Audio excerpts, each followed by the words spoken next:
Here on our channel, people's stories come to life. Stories from different eras, professions, and destinies. Each of them follows their own path, their own life woven from circumstances, challenges, and choices. Before we step into their world, make sure to subscribe, and later, share your impressions in the comments. Now, let's begin. Some stories don't start with loud events. They start small, with details, with moments that seem insignificant, yet hold entire worlds within them. These are stories about people who never chose to be heroes. They simply lived, worked, made mistakes, learned from them, and kept moving forward. The lives of such people unfold like a slowly blooming flower, each petal revealing itself in its own time, each layer hiding new secrets, new pains, new joys. This is a story from a time when the world was just a little different.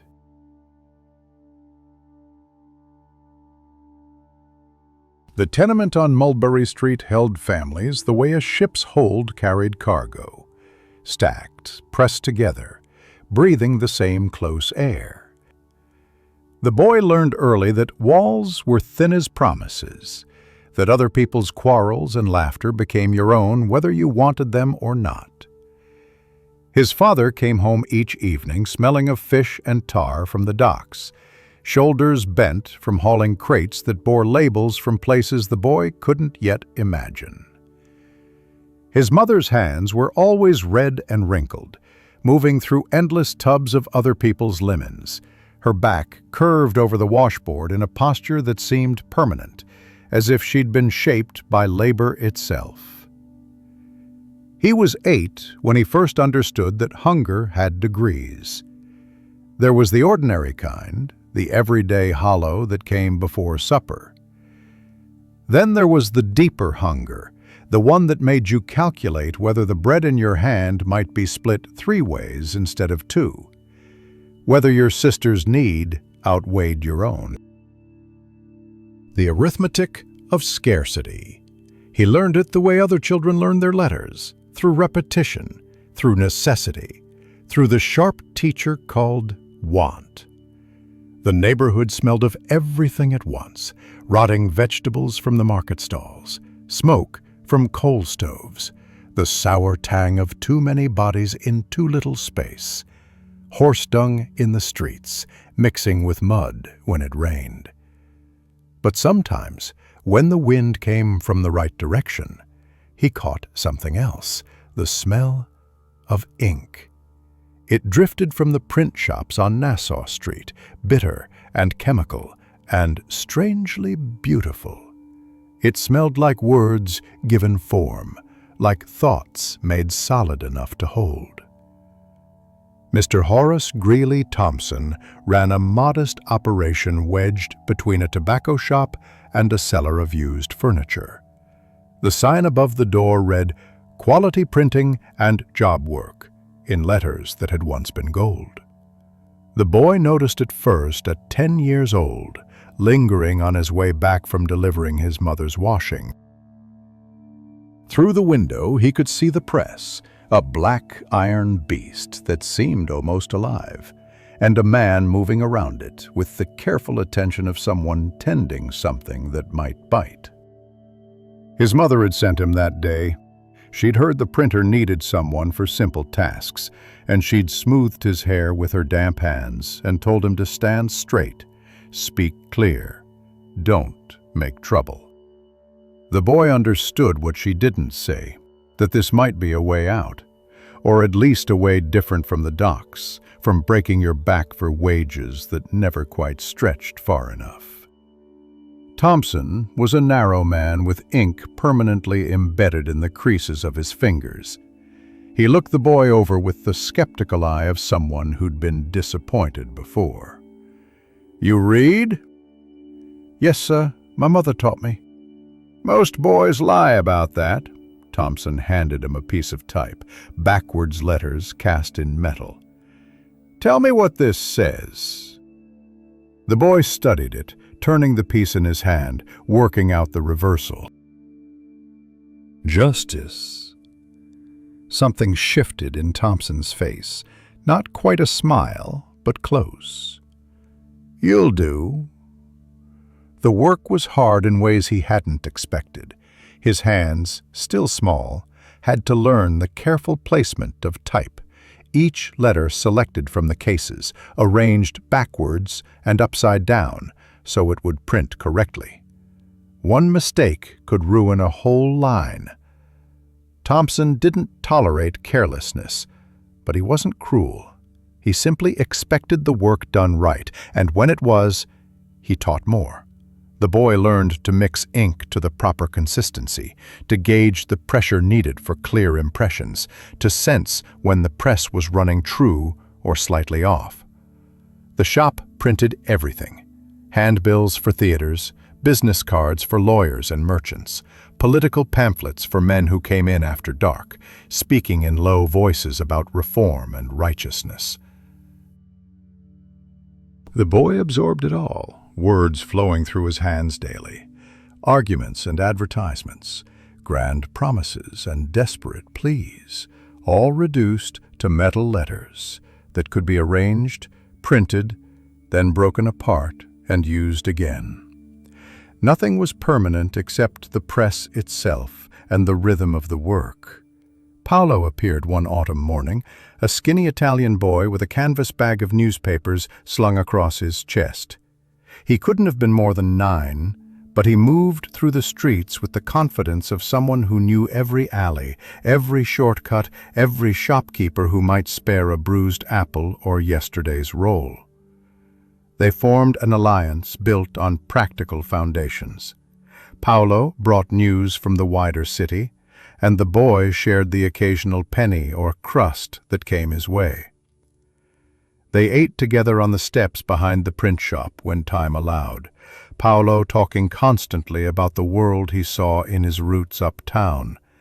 Buildings taller than churches going up on Broadway. Women in dresses that cost more than both boys would earn in a year. Carriages so fine they seem like rolling jewelry boxes. But also the other things. The thugs collecting money from pushcart vendors. The policemen who looked the other way when the right palms were crossed. The invisible lines that divided the city into territories controlled by men whose names everyone knew, but nobody said too loud. "You think those fancy people read the papers I sell?" Paolo asked once, sauce from a stolen sausage smeared on his chin. "Somebody does, otherwise why print them? Maybe they just like thinking they're smart. My uncle says rich people buy books by the yard, never even open them." The boy considered this, turning the idea over like a piece of unfamiliar type. Maybe, but somebody has to write the words first. Somebody has to set the type and run the press. That's going to be you? Maybe just the setting and pressing part. But even then, in some chamber of his mind he hadn't yet learned to name, something else was forming. The desire to do more than arrange other people's words, to have something of his own to say. The ward bosses came on Tuesdays, regular as clockwork. The boy learned to recognize them, the good coats that didn't quite fit right, the heavy rings, the way they walked as if they owned not just the street, but the air above it. Thompson's whole manner changed when they appeared. The easy competence drained out of him, replaced by a careful deference that bordered on fear. "Insurance," one of them said, the word carrying weight beyond its dictionary meaning. "Lot of accidents happen in print shops. Fires, equipment breaking. Wouldn't want nothing unfortunate, would we?" Thompson handed over bills from the cash box, his face expressionless. The ward boss counted slowly, making a show of it, then nodded. "Smart man. You keep being smart." After they left, Thompson stood silent for a long moment, staring at the press. The boy, arranging type in the corner, said nothing. He'd already learned that lesson. When power entered a room, you became furniture. You didn't see, didn't hear, didn't remember. Survival meant invisibility. But he filed it away, that transaction, the casual extortion, the fear in a decent man's eyes, the way wrong became routine when backed by sufficient force. His sister died that winter, consumption, the doctor said, though he charged $2 just to pronounce the word.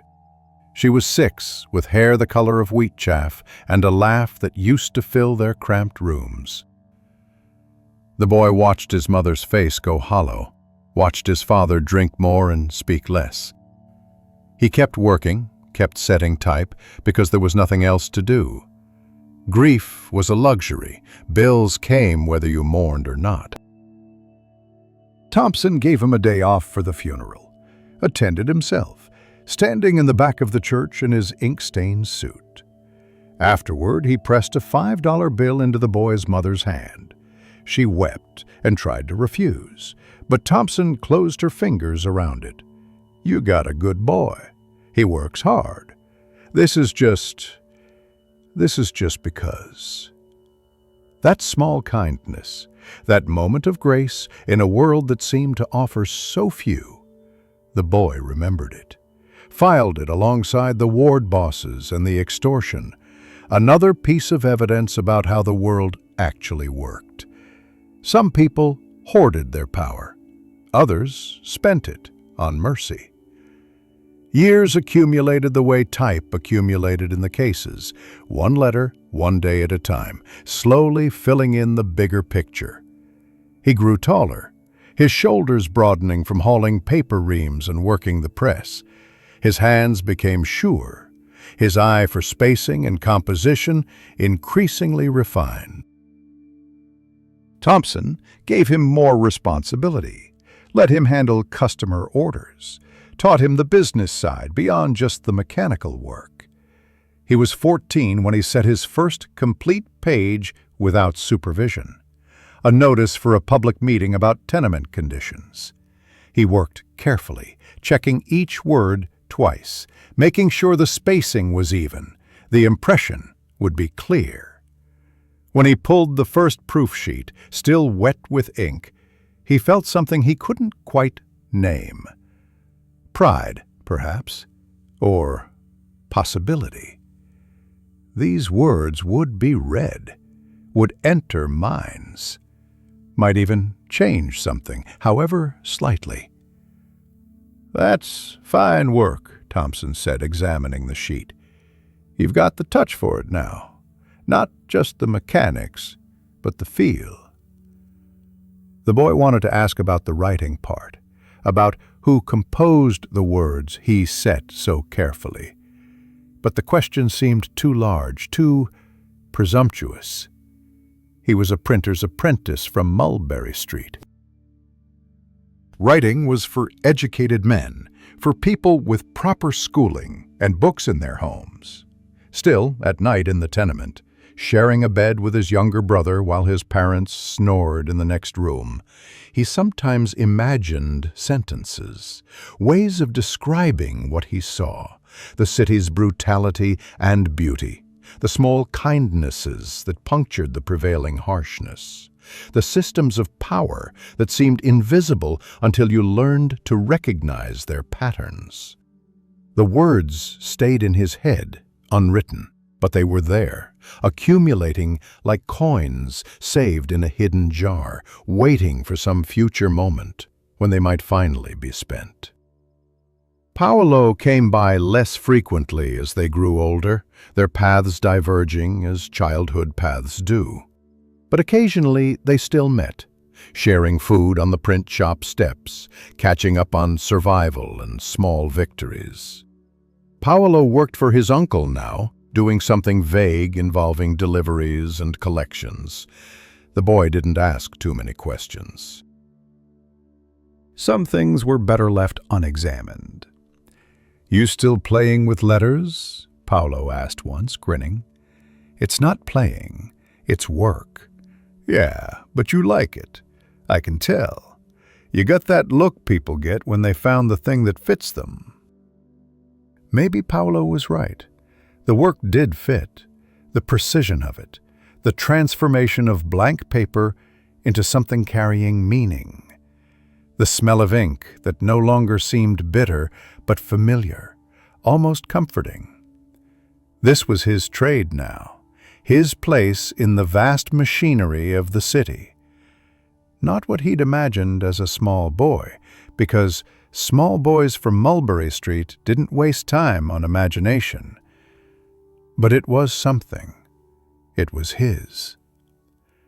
And late at night, in that space between waking and sleep, he still sometimes thought about the words themselves, about who got to write them, about whether hands that set type might someday hold a pen instead.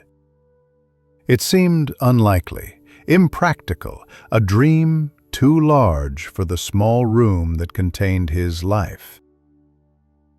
But dreams, he was learning, didn't always ask permission. They simply persisted, quiet and stubborn, waiting to see if circumstance might eventually catch up to desire. The boarding house on McDougal Street smelled of boiled cabbage and pipe tobacco, a combination that seemed to seep into clothing and hair no matter how often you washed. He'd taken a room on the third floor, narrow as a coffin stood upright, with a window that overlooked a courtyard where cats fought and laundry hung like flags of surrender. But it was his room, paid for with his own wages, and that fact carried more weight than any discomfort. Thompson had written the letter of recommendation himself, his perpetually ink-stained fingers producing surprisingly elegant script. "This young man possesses uncommon diligence and a natural aptitude for the written word. He will serve you well." 3 sentences that opened a door the boy, now a man of 19, had barely dared to approach. The City Ledger was a small operation, reform-minded and perpetually short of funds, the kind of newspaper that annoyed powerful men without threatening them enough to warrant destruction. It survived in the gaps, telling stories the major papers ignored. Edmund Cross ran the newsroom with the weary authority of someone who'd seen too much and expected worse. He was perhaps 40, though dissipation made him seem older, his face carrying the geography of late nights and cheap whiskey.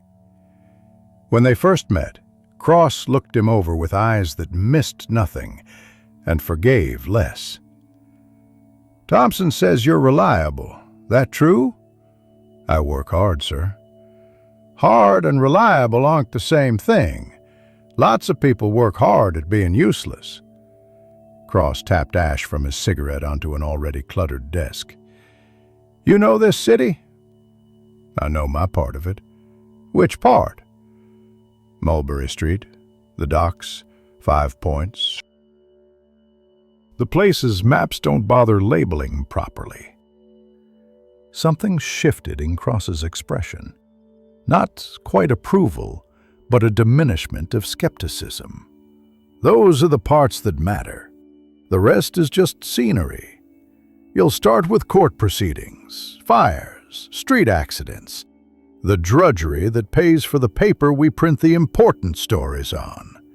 You stay sober, meet your deadlines, spell names correctly, and we'll see what else you're capable of." The work was nothing like setting type. Type was fixed, permanent, each letter locked into place. Writing was fluid, required decisions that carried consequences, which facts to include, which to omit, how to arrange events to convey not just information, but meaning. He struggled at first, his prose stiff and awkward, too conscious of its own mechanisms. Cross marked up his copy in savage red ink, his edits both brutal and instructive. "You're writing like someone trying to sound smart. Stop it."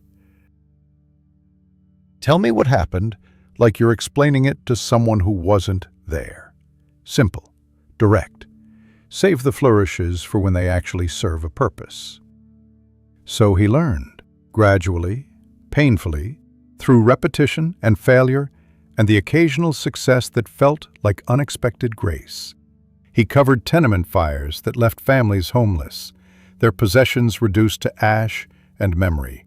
Arraignments in police courts, where justice was dispensed with mechanical indifference. Street accidents involving wagons and careless pedestrians, the brief intersection of lives that resulted in broken bones, or worse.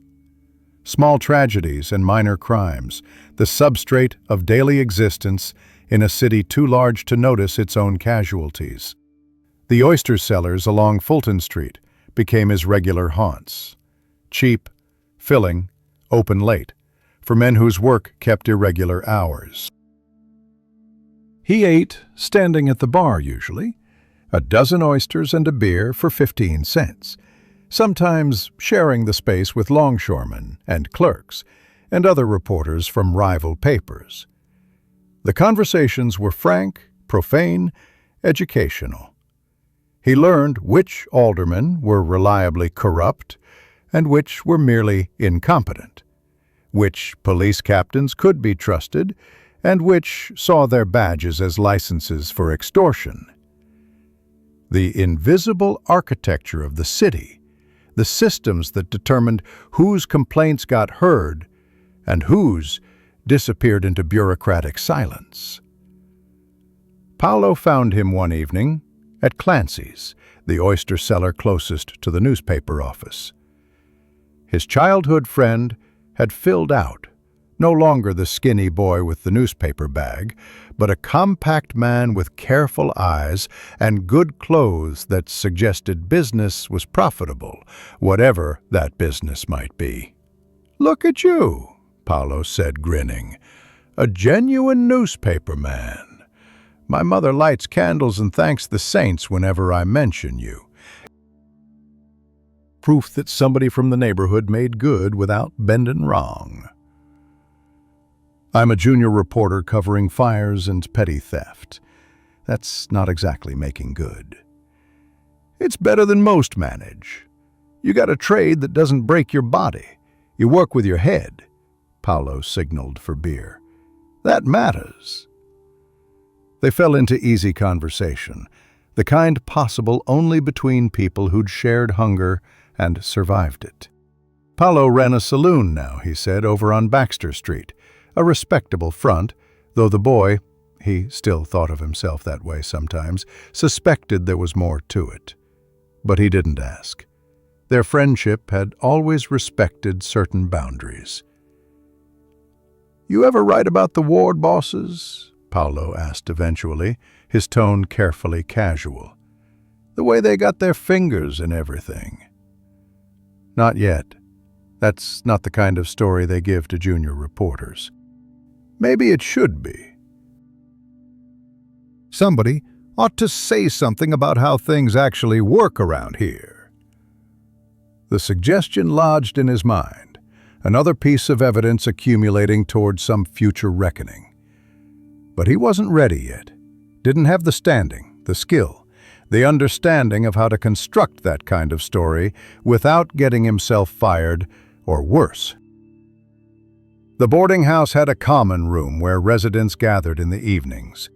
Mostly men, a bookkeeper, 2 clerks, a medical student, a violinist who gave lessons. They played cards, argued about politics, complained about landladies and wages and the general unfairness of existence. It was there he first saw her, visiting the landlady's niece who occupied the ground floor apartment. Catherine O'Brien taught at a charity school on the Lower East Side, the kind of position that paid almost nothing and demanded everything. She had brown hair pulled back severely, a practical arrangement for someone who worked with children in cramped classrooms. Her hands were ink-stained like his own, though from chalk rather than printing press. When she spoke, it was with the careful diction of someone who'd worked to eliminate an accent, though traces remained in certain words, small reminders of origins she'd tried to transcend. They met properly at a lecture about tenement reform, both attending alone, both taking notes in small journals. Afterward, in the jostle of people leaving, their paths converged naturally. "You're from the City Ledger," she said, not a question. "How did you know?" "I've seen your byline. You wrote about the fire on Hester Street last month. You got the details right, the family's name, how many children, what they lost. Most reporters don't bother with accuracy when it comes to our neighborhoods." It seemed important. It was. She adjusted her shawl against the autumn chill. Most people just see numbers. Tenement fire, 12 displaced. They don't see the Schwartz family losing the photographs of relatives they'll never see again. The wedding dress Mrs. Schwartz carried from the old country. The books her son was reading to improve his English. He found himself drawn to her seriousness, her conviction that details mattered, that each life contained depths that deserved acknowledgement. They began meeting occasionally, at lectures, at the public reading room, once at a Sunday concert in the park. Slow, careful courtship between two people who understood that emotion was a luxury that required economic foundation. Romance had to wait on practicality. Cross gave him more substantial assignments as months became years, a story about conditions in the city jail, an investigation into contaminated milk being sold in immigrant neighborhoods, a piece about the contractors who built tenements with the cheapest possible materials, collecting rent while buildings slowly disintegrated around their inhabitants. Nothing that would shake the foundations of power, but stories that needed telling nonetheless. He was 23 when he first encountered the silence. He'd been investigating a series of city contracts awarded to a construction company with obvious ties to Tammany Hall. The numbers didn't add up, costs inflated, work never completed, money disappearing into gaps in the documentation. He had names, dates, amounts, a solid story. Cross read his draft twice, his expression darkening. "This is good work. Too good." "What does that mean?" "It means we can't run it." Cross lit another cigarette, his hands not quite steady. "I made some calls. The word came back clear. We print this, we lose our printing contract with the city. That's 30% of our revenue. We'd be bankrupt in 3 months. So we just ignore it? We file it away. We remember it. And when the time is right, when we're stronger or they're weaker, maybe then we can say something." Cross met his eyes, and in that look was a whole education about the mechanisms of power. This is how it works. They don't need to threaten directly. They just create circumstances where telling the truth costs more than staying silent. Most people, most of the time, choose survival over principle. I don't blame them. I'm choosing it right now. The lesson stung, precisely because it was true. He filed the story in his own records, keeping copies hidden in his room. Evidence waiting for a future that might never arrive. But he learned something crucial, that corruption wasn't just about individual bad actors. It was systemic, woven into the fabric of how things operated. Challenging it required more than facts, required power, timing, resources, allies. Required thinking strategically rather than just righteously. Catherine understood when he explained it over coffee at their usual cafe. You're angry. I'm frustrated. There's a difference. Not much of one right now. She stirred sugar into her cup, the spoon making small, precise circles. But you can't fight everything at once. You're building something. Experience, credibility, connections. Those things take time. Meanwhile, people suffer. Buildings fall apart, money gets stolen, and we all just accept it as normal. No, we document it. We remember it. We wait for the moment when documentation matters. She reached across the table, briefly touching his hand. You're not giving up. You're being patient. Those aren't the same thing. He wanted to believe her, tried to channel his frustration into the work he could do, the smaller stories, the individual injustices, the accumulated weight of careful reporting that might someday matter. He wrote about police brutality in the immigrant neighborhoods, about factory conditions that maimed workers and enriched owners, about the gap between the city's grand promises and its squalid realities. His wages increased slowly, never quite fast enough. He moved to a slightly better boarding house, still shabby but with better light and fewer rats. Saved money in small denominations, each dollar representing late nights and skipped meals and the steady accumulation of delayed gratification. Catherine did the same, both of them working toward a future they discussed in careful, provisional terms. "When we have enough saved," he said once, walking her home through gas-lit streets. "When circumstances allow," she agreed. Neither said marriage directly. The word was too heavy, too laden with implications about security they didn't yet possess. But it hung between them, understood, a destination they were walking toward at the pace poverty dictated. Cross promoted him to senior reporter position when he turned 25. Not a huge increase in pay, but more autonomy, better assignments, a byline that appeared more frequently.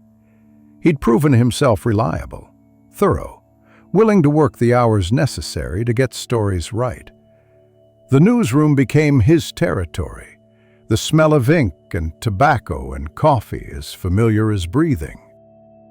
Yet something gnawed at him, a sense of larger stories going untold, of seeing the mechanisms of corruption without being able to expose them fully. He cultivated sources carefully, clerks in city offices who saw the paperwork, beat cops who knew which orders came from above, reformers who documented abuses but lacked platforms to publicize them.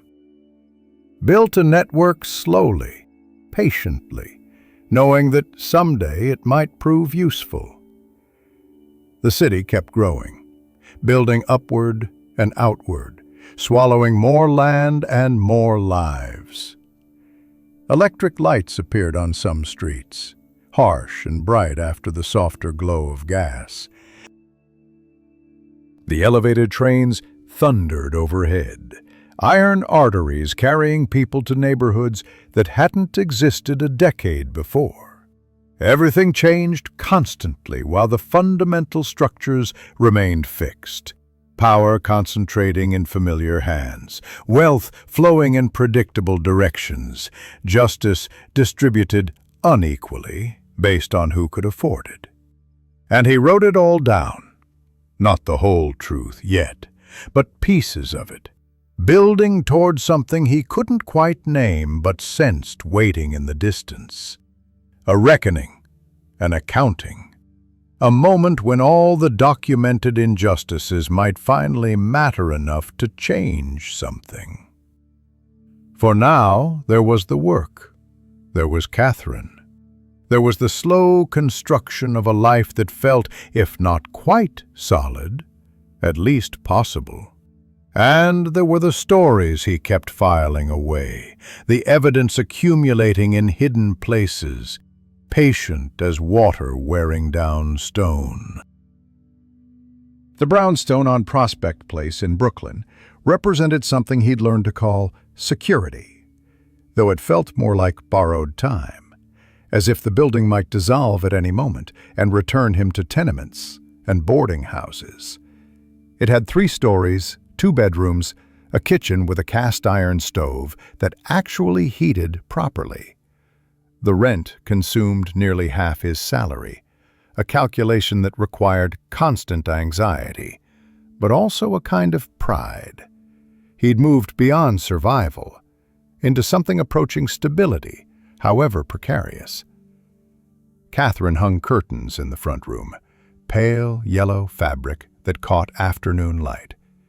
She'd arranged their furniture carefully, a sofa from a second-hand dealer, chairs that didn't match but functioned adequately, shelves he'd built himself from salvaged wood.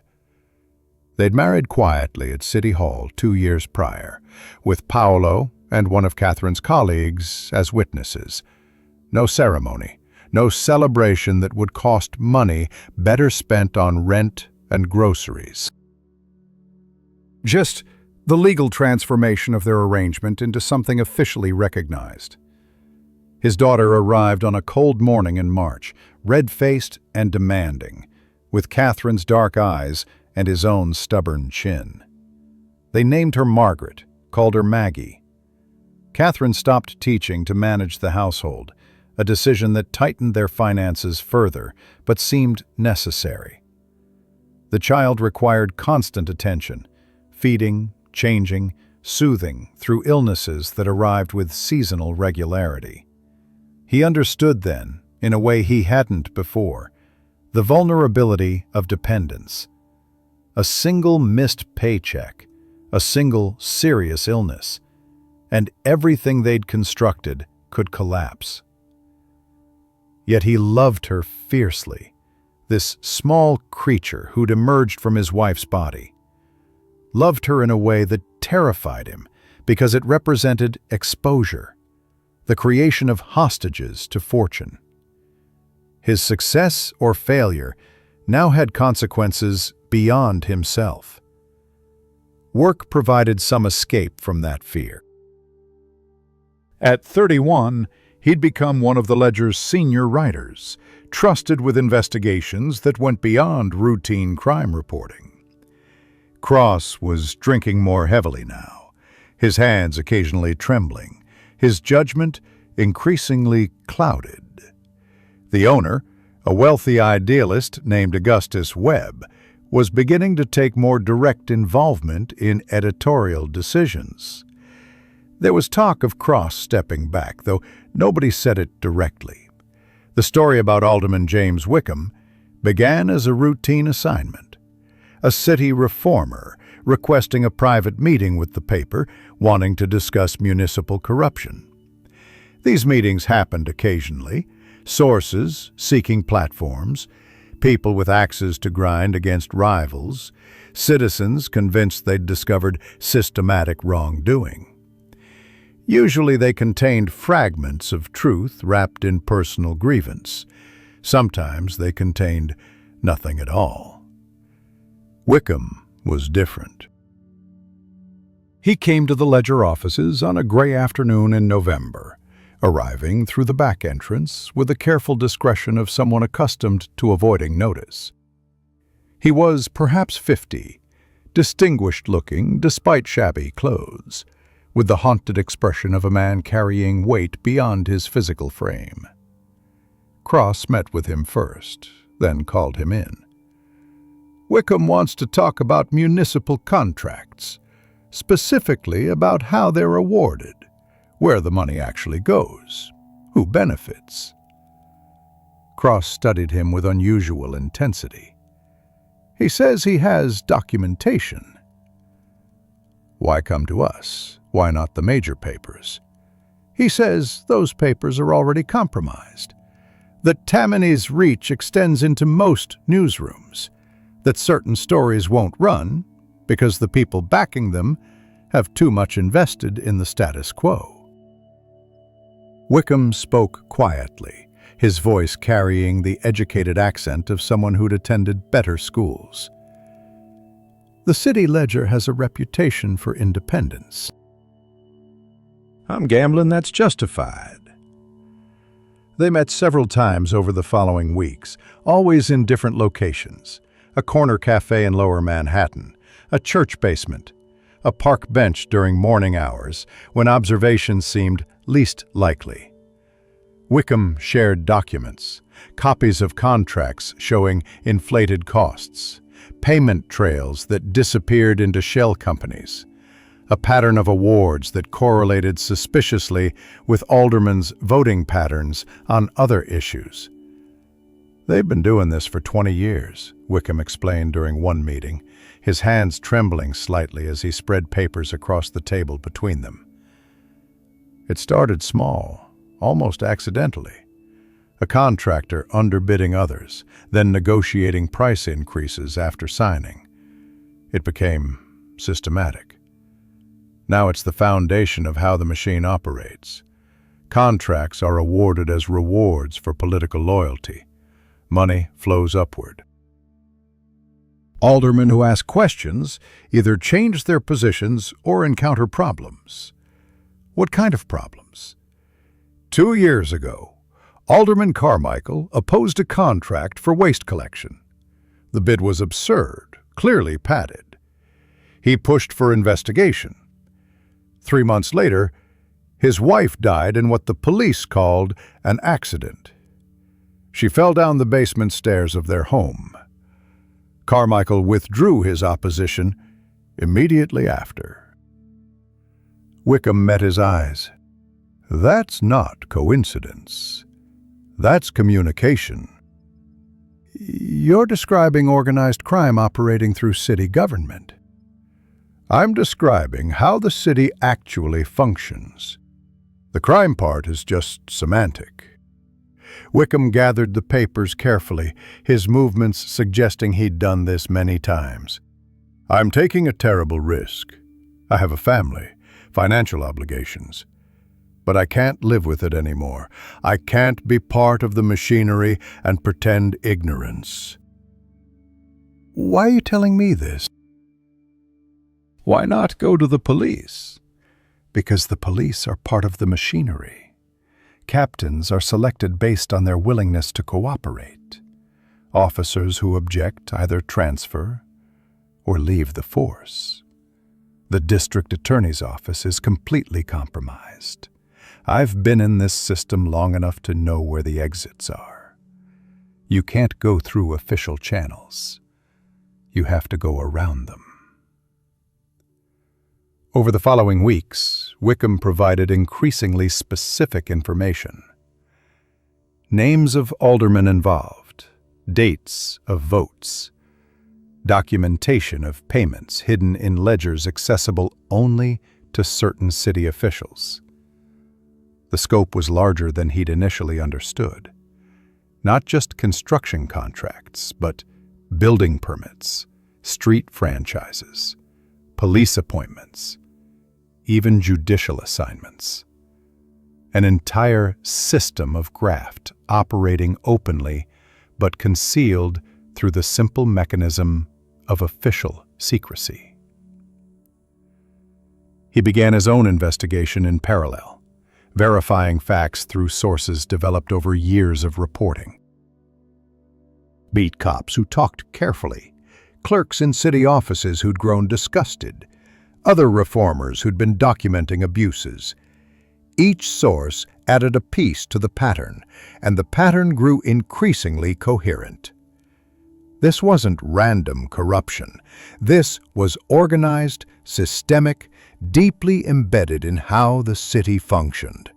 He was meeting Wickham for what felt like the 100th time in a hotel lobby near the park, when the alderman mentioned that he'd scheduled a private audience with someone high up in the machine, someone powerful enough to make decisions about the entire operation. "I'm going to propose transparency, official investigation, allowing journalists access to records. They'll reject it. Probably. But I need to try. I have leverage, the documentation. If I threaten to release it publicly unless there's reform, they might consider it. That's an enormous risk. I know. Wickham stood to leave, and in his posture was something almost like relief. Whatever happens after this, at least I'll know I tried. 3 days later, Wickham vanished. The initial reports were minor. Aldermen failed to appear for city council session. His office was closed, his staff sent home without explanation. But by evening, the story had taken on urgency. His wife arrived at the Ledger offices in a state approaching hysteria, begging for help, insisting that something terrible had happened. He left this morning as usual. He said he had a meeting. He never came home. Nobody's seen him. The police investigation was perfunctory. Officers appeared at the Ledger, asking what Wickham had been discussing, who he'd met with, whether he had debts or family problems.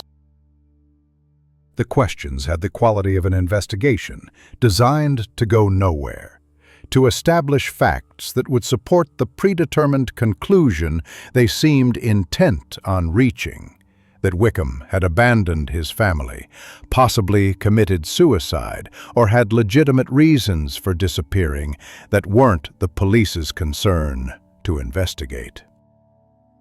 Then came the key. A small package addressed to him in handwriting he recognized as Wickham's. Inside was a key and a note. If you're reading this, something has happened to me. There's a ledger, complete records of everything. Locker at Penn Station. Storage number 47. Guard it carefully. Show it to people you trust. Make it matter. The ledger was leather-bound, filled with careful handwriting, listing payments, dates, amounts, names. A comprehensive record of 20 years of systematic corruption. Amounts ranging from hundreds to tens of thousands of dollars. The names were familiar: aldermen, contractors, police captains, even judges. The pattern was unmistakable and damning, but it was also coded. The entries that seemed most significant, the largest payments, the most powerful names, were written in a cipher that he couldn't immediately decipher, simple enough that it wasn't meant to be permanently secure, but sophisticated enough to prevent casual discovery. A week after receiving the key, Wickham's body was found in the East River. The police ruled it suicide, citing depression and financial troubles as motive. His widow insisted this was impossible. He'd been optimistic, planning for the future. But the official determination was made quickly and with finality. "We can't run the story yet," Cross said flatly, staring at the ledger as if it might bite. "We don't have corroboration. We have a dead reformer and a coded document. Tammany's lawyers would destroy us, and they'd do it in open court where everybody could watch.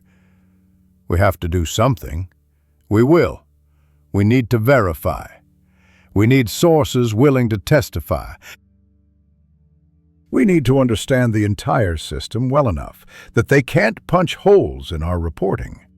Cross lit a cigarette, his hands definitely trembling. "This is dangerous work. Wickham's dead. Others who've pushed back against this machinery have had accidents. Are you saying we should drop it?"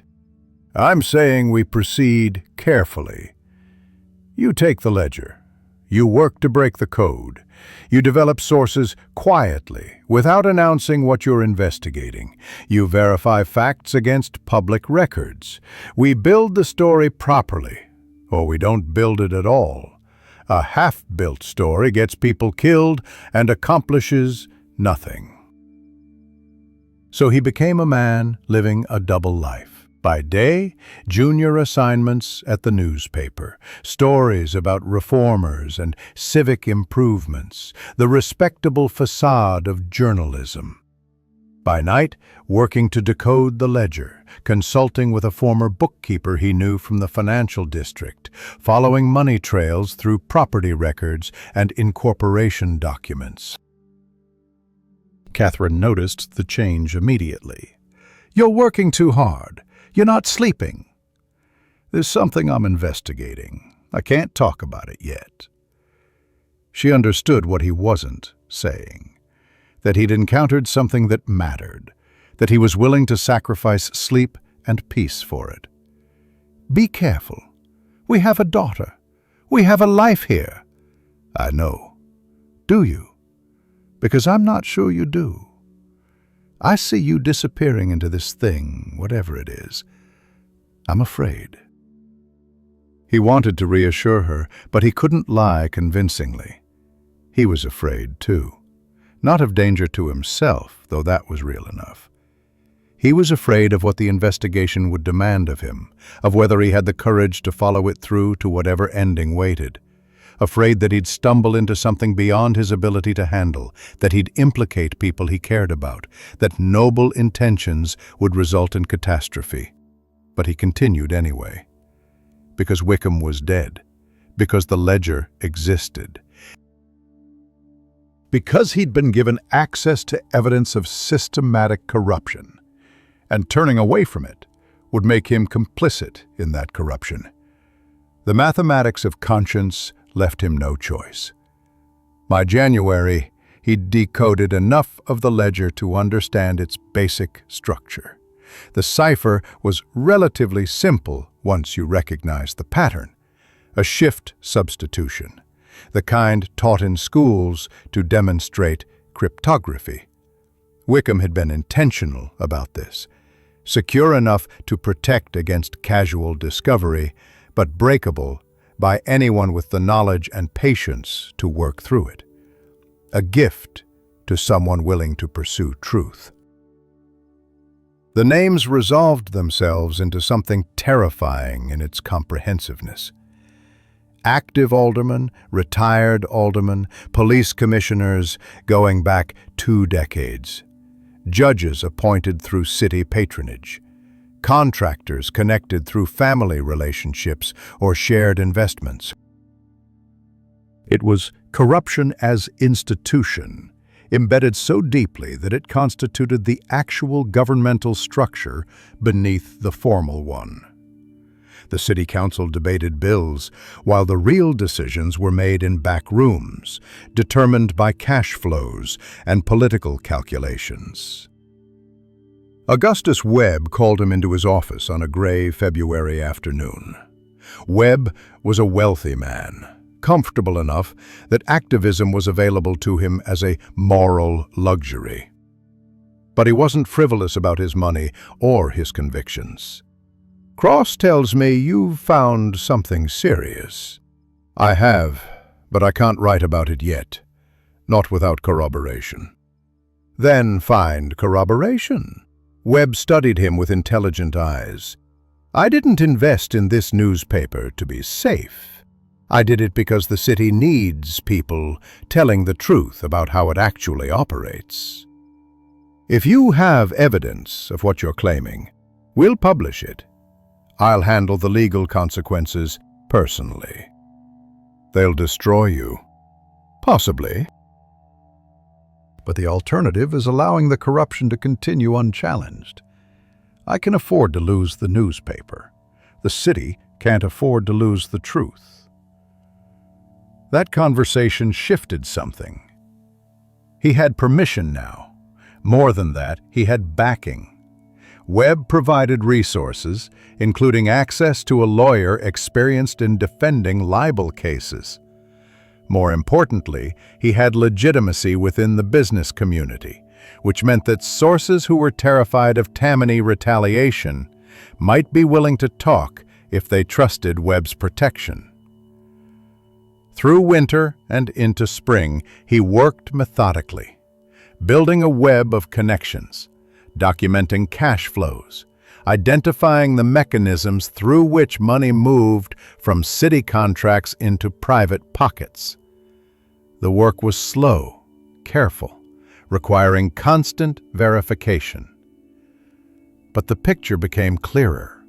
Not just corruption, but a system so normalized that many participants had probably stopped thinking of it as wrong. This was simply how business was conducted, how politics functioned, how the city allocated its resources. He was 33 now, and he understood things about power that his younger self couldn't have imagined. That systems of corruption were more durable than individuals committing corruption, because they distributed responsibility so widely that no single person could be held accountable. That people would accept injustice rather than risk the unknown consequences of challenging it. That moral clarity was a luxury available primarily to people with sufficient resources to weather the consequences of righteousness. Catherine was pregnant again, a fact that terrified him more than any threat from Tammany. Another child dependent on his stability. Another mouth requiring food. Another person whose welfare could be held hostage against his silence. But she'd wanted another child, believed firmly that Maggie needed a sibling, that family was the foundation everything else rested on. So he'd agreed, and now he was about to become a father again while sitting atop evidence that could destroy his career if published prematurely, or fail to destroy the people responsible for Wickham's death if not published properly. The balance was impossible to calculate. All he could do was move forward, gather documentation, build sources, trust that eventually the story would be solid enough to survive scrutiny. Trust that justice was possible, even if delayed, even if partial, even if it cost more than he was prepared to pay. The ledger sat in a locked box in his office, hidden behind other papers. Every night before leaving, he'd verify it was still there, still secure. The key to everything. The evidence that couldn't speak for itself, but required him to translate its language into words that could be published, distributed, read by people who might finally demand accountability. The second child was a son, born in late summer with a kind of perfect health that felt like undeserved grace. They named him Edward, after Catherine's father. She recovered slowly from the birth, moving through the house like someone reassembling herself from scattered pieces. He'd taken leave from the newspaper, unusual enough to draw comment, but the family required his presence in ways that felt non-negotiable. Maggie was 6 now, old enough to comprehend that something significant had changed in the household's equilibrium. The financial pressure intensified immediately. 2 children consumed resources at a rate that his salary barely managed to provide. Catherine's small savings from her teaching years were gone. He cut expenses ruthlessly. No new clothes, fewer meals that included meat, careful calculation of every coin spent. The brownstone, which had seemed like abundance a few years earlier, now felt precarious, a luxury maintained through constant anxiety. Cross's drinking had progressed from occasional to constant.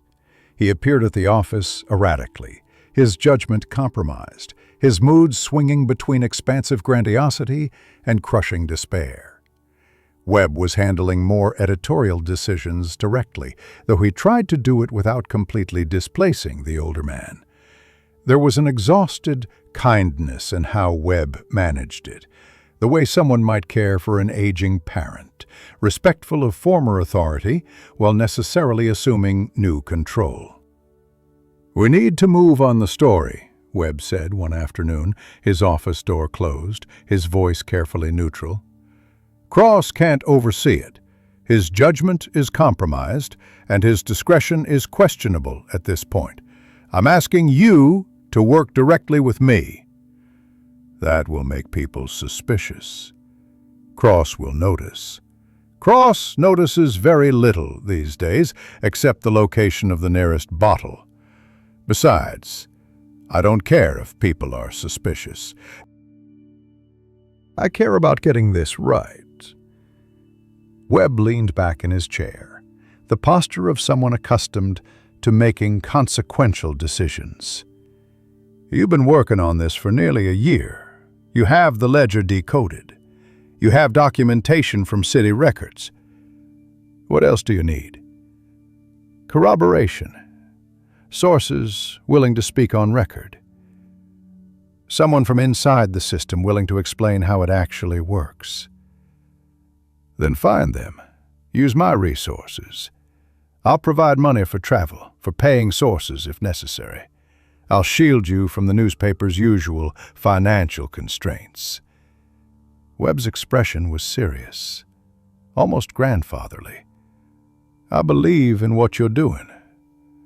I believe it matters. But it only matters if we execute it properly. A half-finished story gets you killed and accomplishes nothing. So began the most intense period of investigation he'd yet attempted. He worked systematically through the names in the ledger, identifying men he might approach. Some were obviously unreachable, too deeply embedded, too compromised to consider betrayal.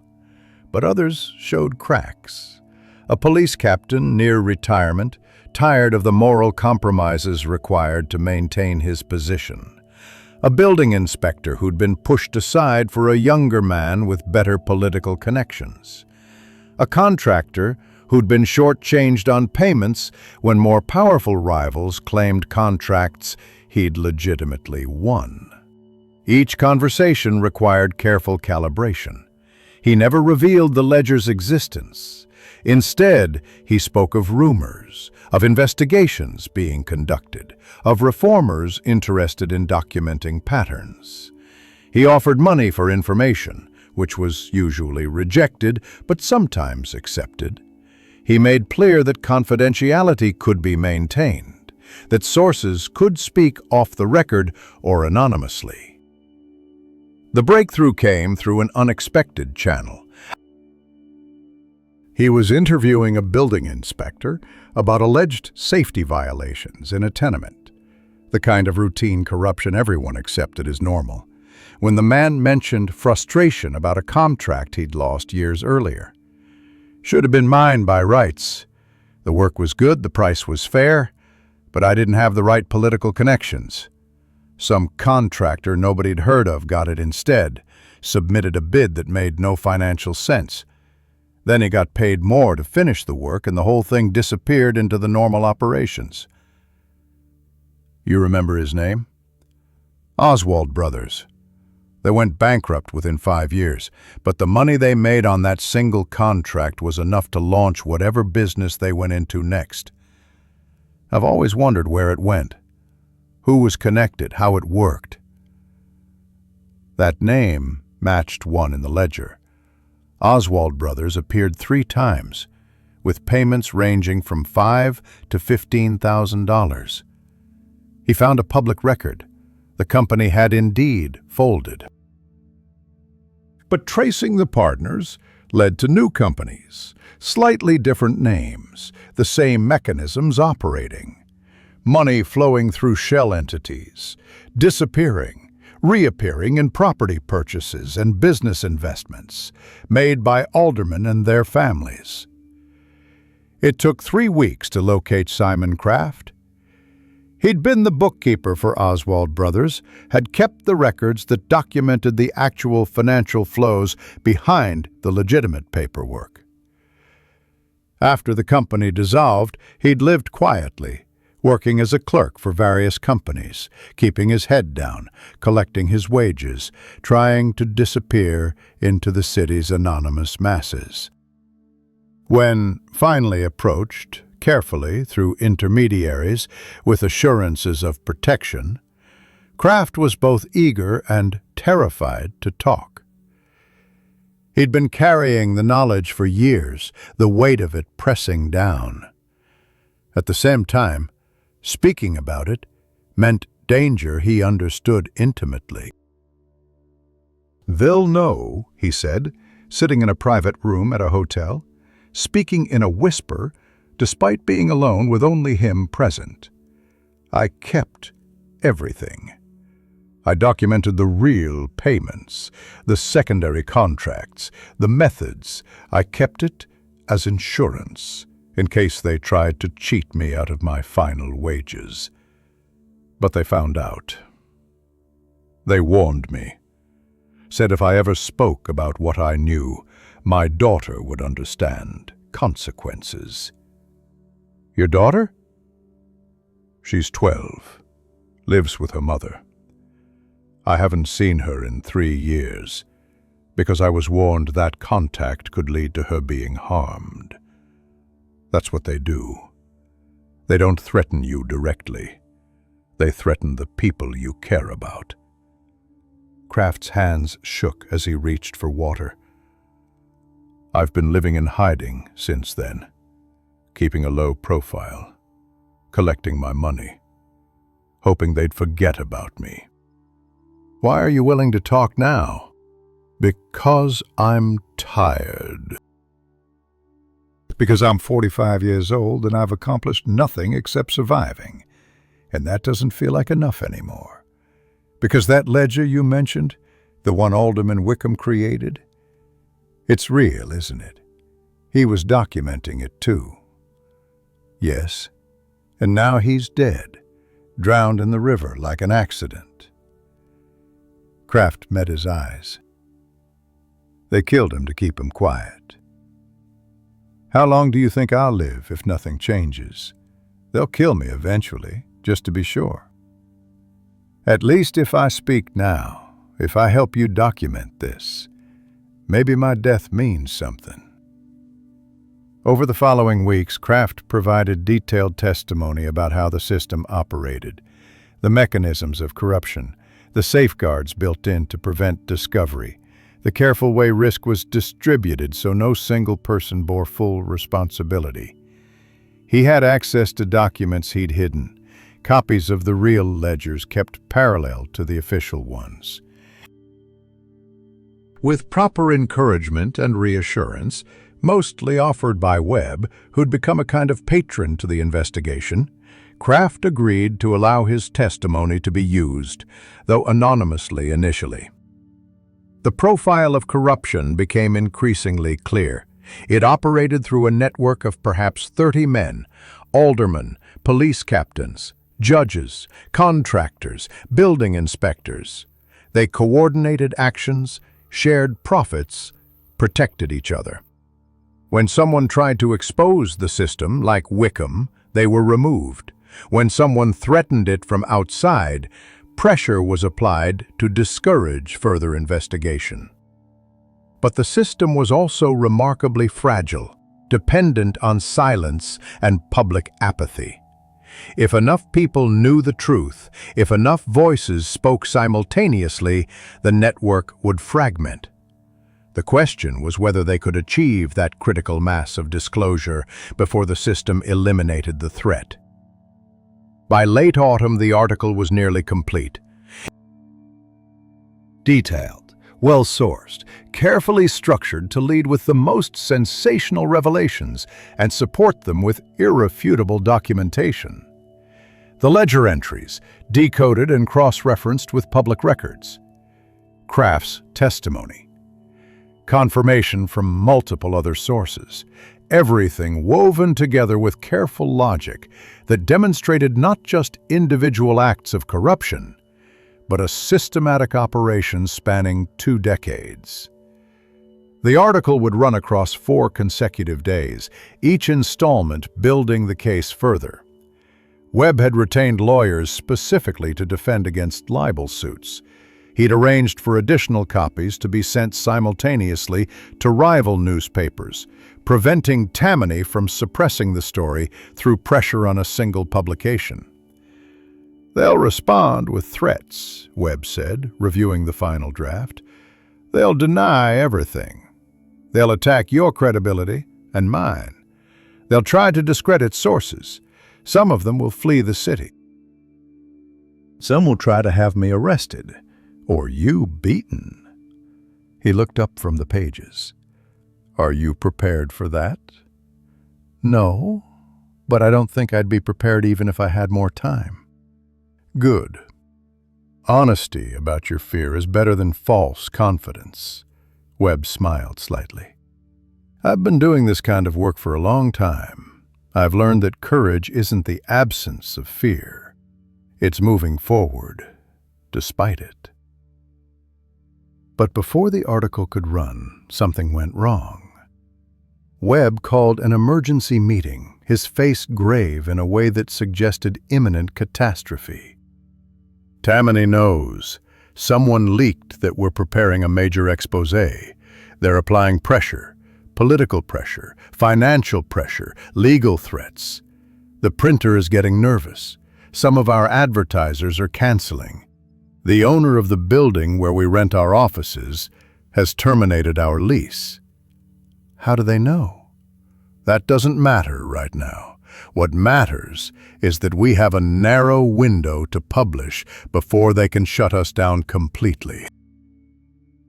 We run the story this week, all 4 installments condensed into 2 days. We go to press immediately. We get copies to the newsboys before anyone can intercept them. The decision was made. He spent 3 nights barely sleeping, finalizing the article, checking every fact one more time, making sure nothing could be disputed. Webb contacted every honest ally he possessed, reformers, other journalists, police officers with integrity, even some clergy. They coordinated to distribute the newspaper to neighborhoods where Tammany's reach was thinner, where the story might take root before counter-narratives could be imposed. Then, the night before publication, he came home to find Catherine sitting in the dark. She'd put the children to bed, but her posture suggested she'd been waiting for hours. "It's tomorrow, isn't it? The big story." "Yes." "And after it runs?" He had no answer. After it ran, Tammany would respond with all the mechanisms available to them. He'd made himself a public enemy to powerful men. The protection that the newspaper provided was real, but limited. A man could still be beaten in an alley, could still lose his job, could still face judicial harassment through channels that bent toward power. "I don't know," he admitted. "I know we had to do this. I know not doing it wasn't acceptable. But what comes after?" He trailed off, unable to articulate the fears properly. Catherine took his hand. "I'm frightened." "I know. But I'm also proud. I married a man who cares about truth more than comfort.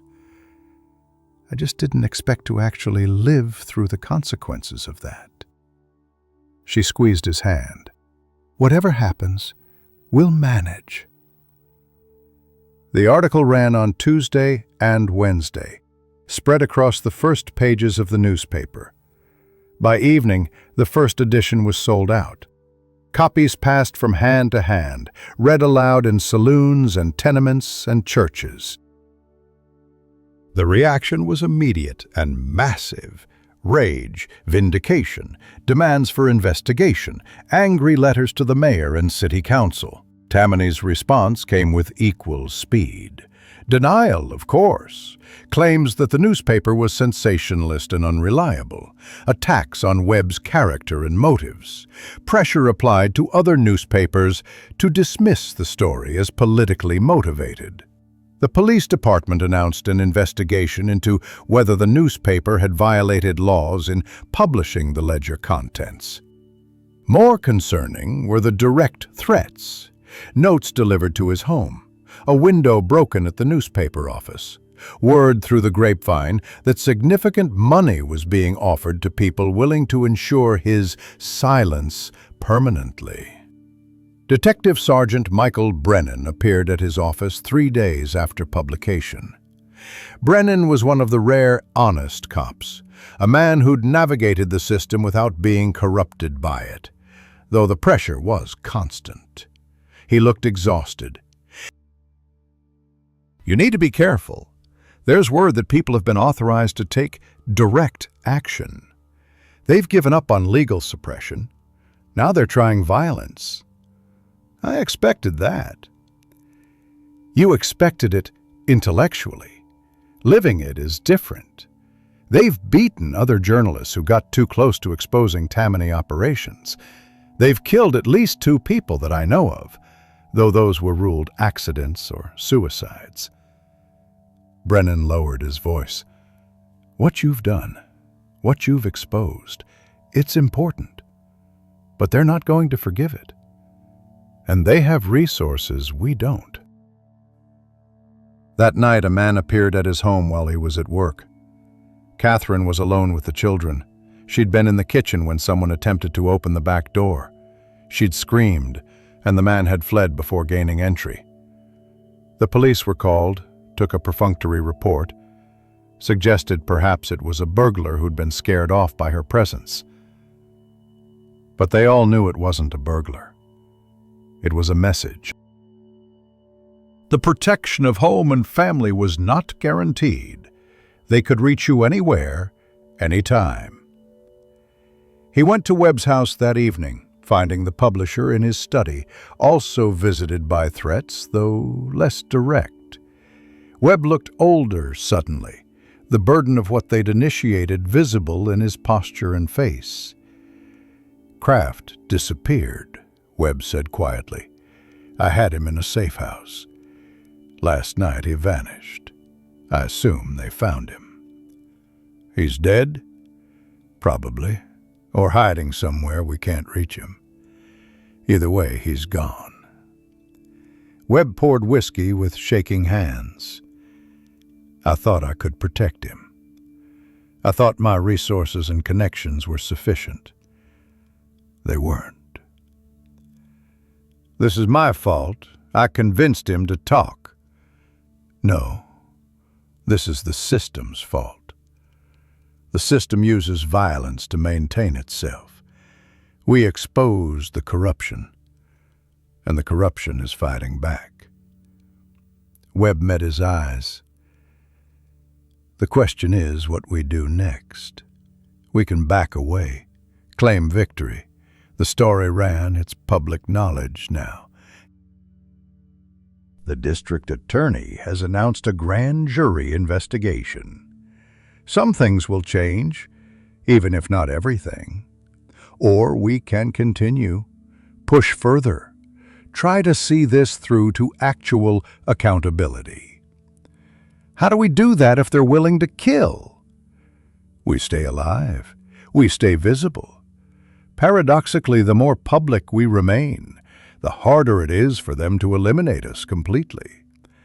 They can beat us in alleys, but killing a prominent journalist and newspaper owner creates too much attention. Webb poured more whiskey.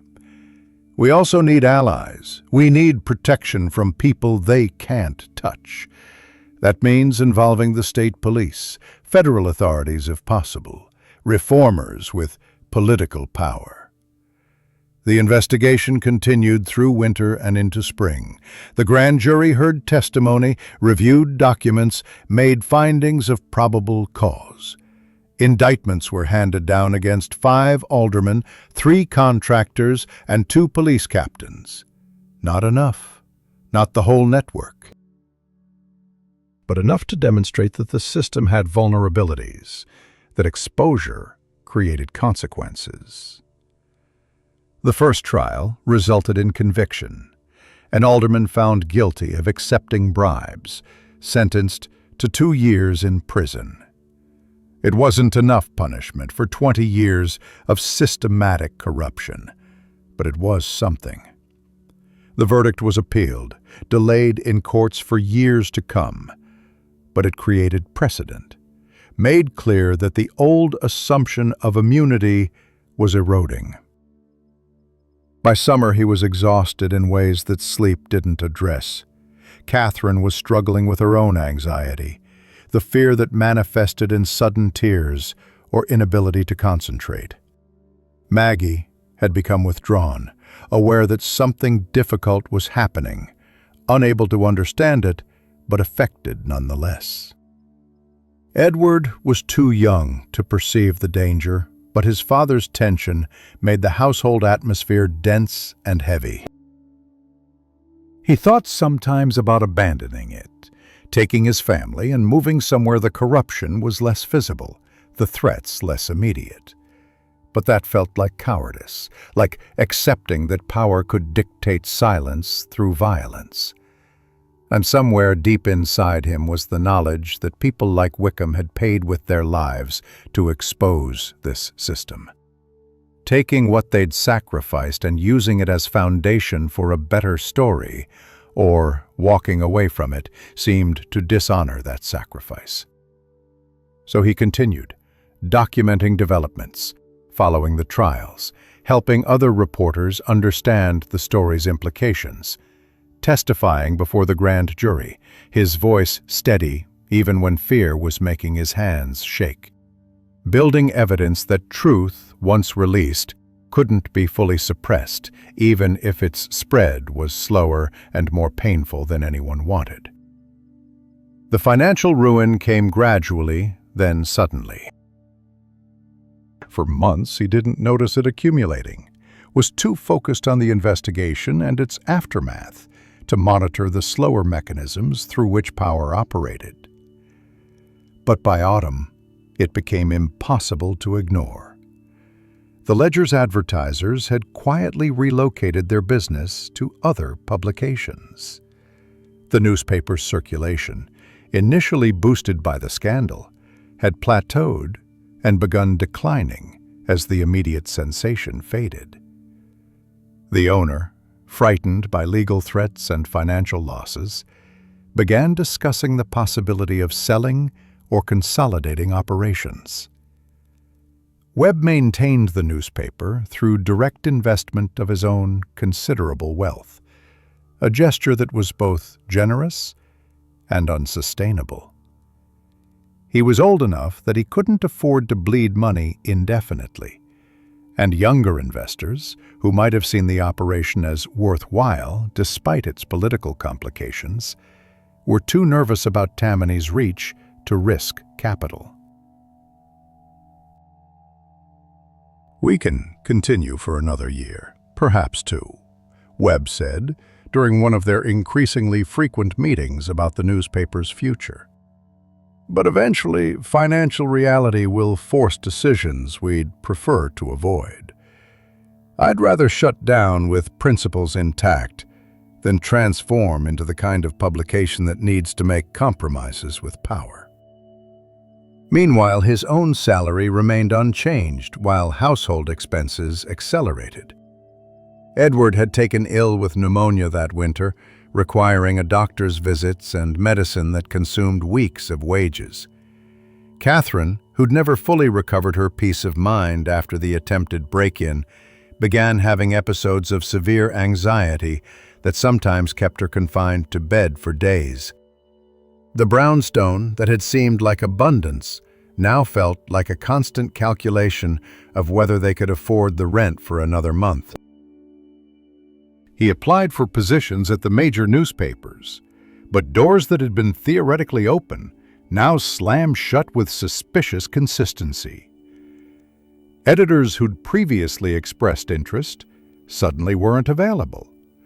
Positions that had been described as opportunities vanished from consideration.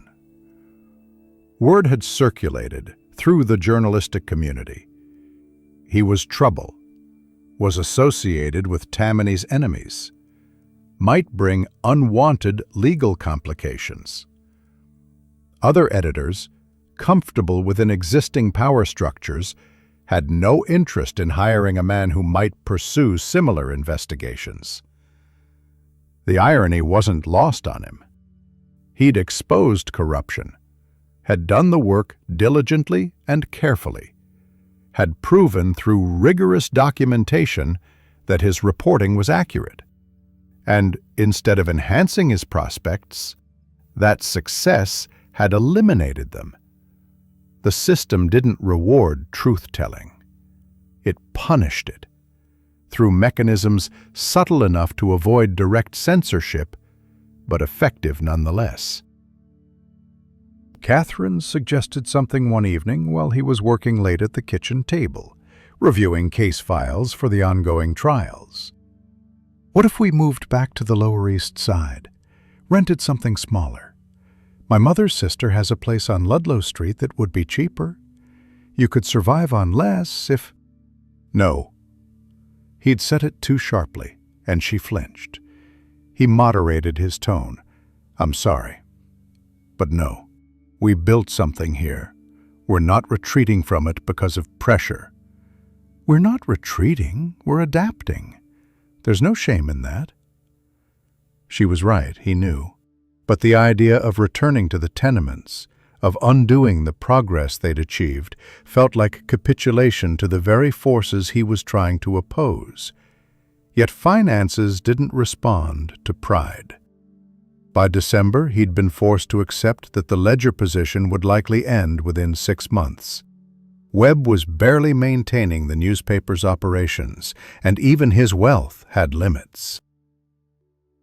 The trials were ongoing, but moving slowly. The legal system's deliberate pace ensuring that justice, if it came, would arrive years after the crime itself. It was Paolo who appeared at his door with an unexpected offer. His childhood friend had prospered significantly. The saloon had expanded, with Paolo investing in other establishments, developing connections throughout the city's underworld and lower-class entertainment districts. He'd become something between a legitimate businessman and a crime figure. The distinction blurred on the Lower East Side, where survival required flexibility about morality. "You need work," Paolo said, sitting at the kitchen table while Catherine served coffee. "Real work, not the newspaper stuff that's not paying. I can give you that." "Doing what?" "Writing. Documentation. I need someone to help manage operations, keep records, write communications. It's respectable enough on the surface. Nobody needs to know how the business actually functions." Paolo smiled. "You're educated, intelligent, reliable. You're also broke, and pride is a luxury you can't afford anymore." "I can't work for you. Your business is illegal in parts, yes, but so is what Tammany does, and you worked against that. The difference is that I'm honest about what I am.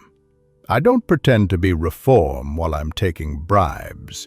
I don't hide my operations behind official titles."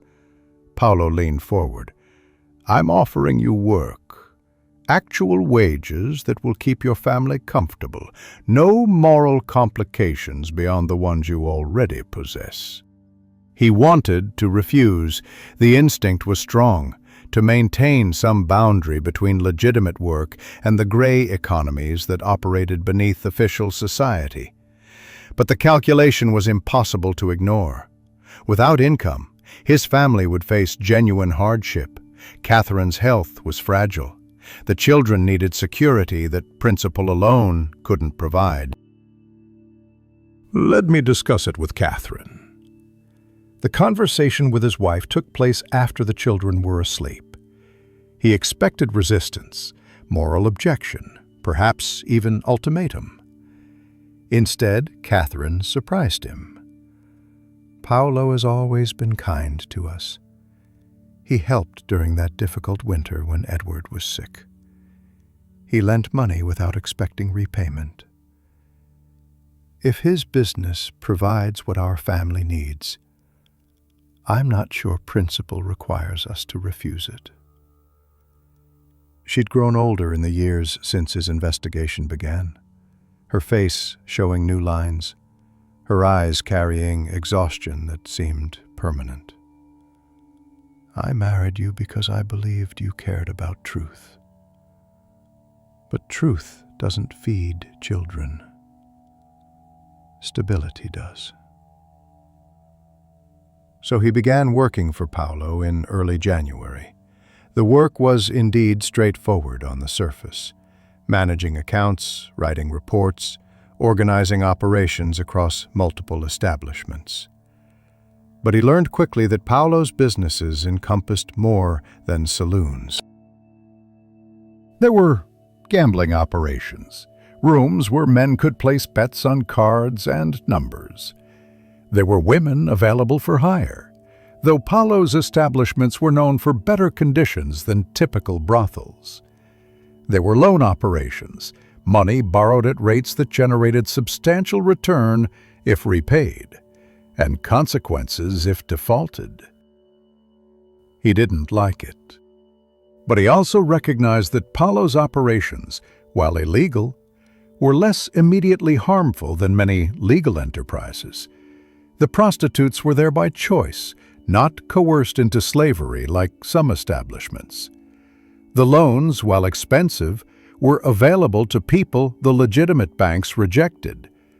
The gambling was dangerous, yes, but nobody was forced to participate. Still, working in this underworld meant understanding things he'd preferred not to know. Paulo's organization had a hierarchy, relationships with the police, not corrupt in the way Tammany was corrupt, but practical arrangements of mutual benefit. Certain officers received compensation. In return, Paulo's operations were left relatively unmolested, while other illegal activities were periodically raided.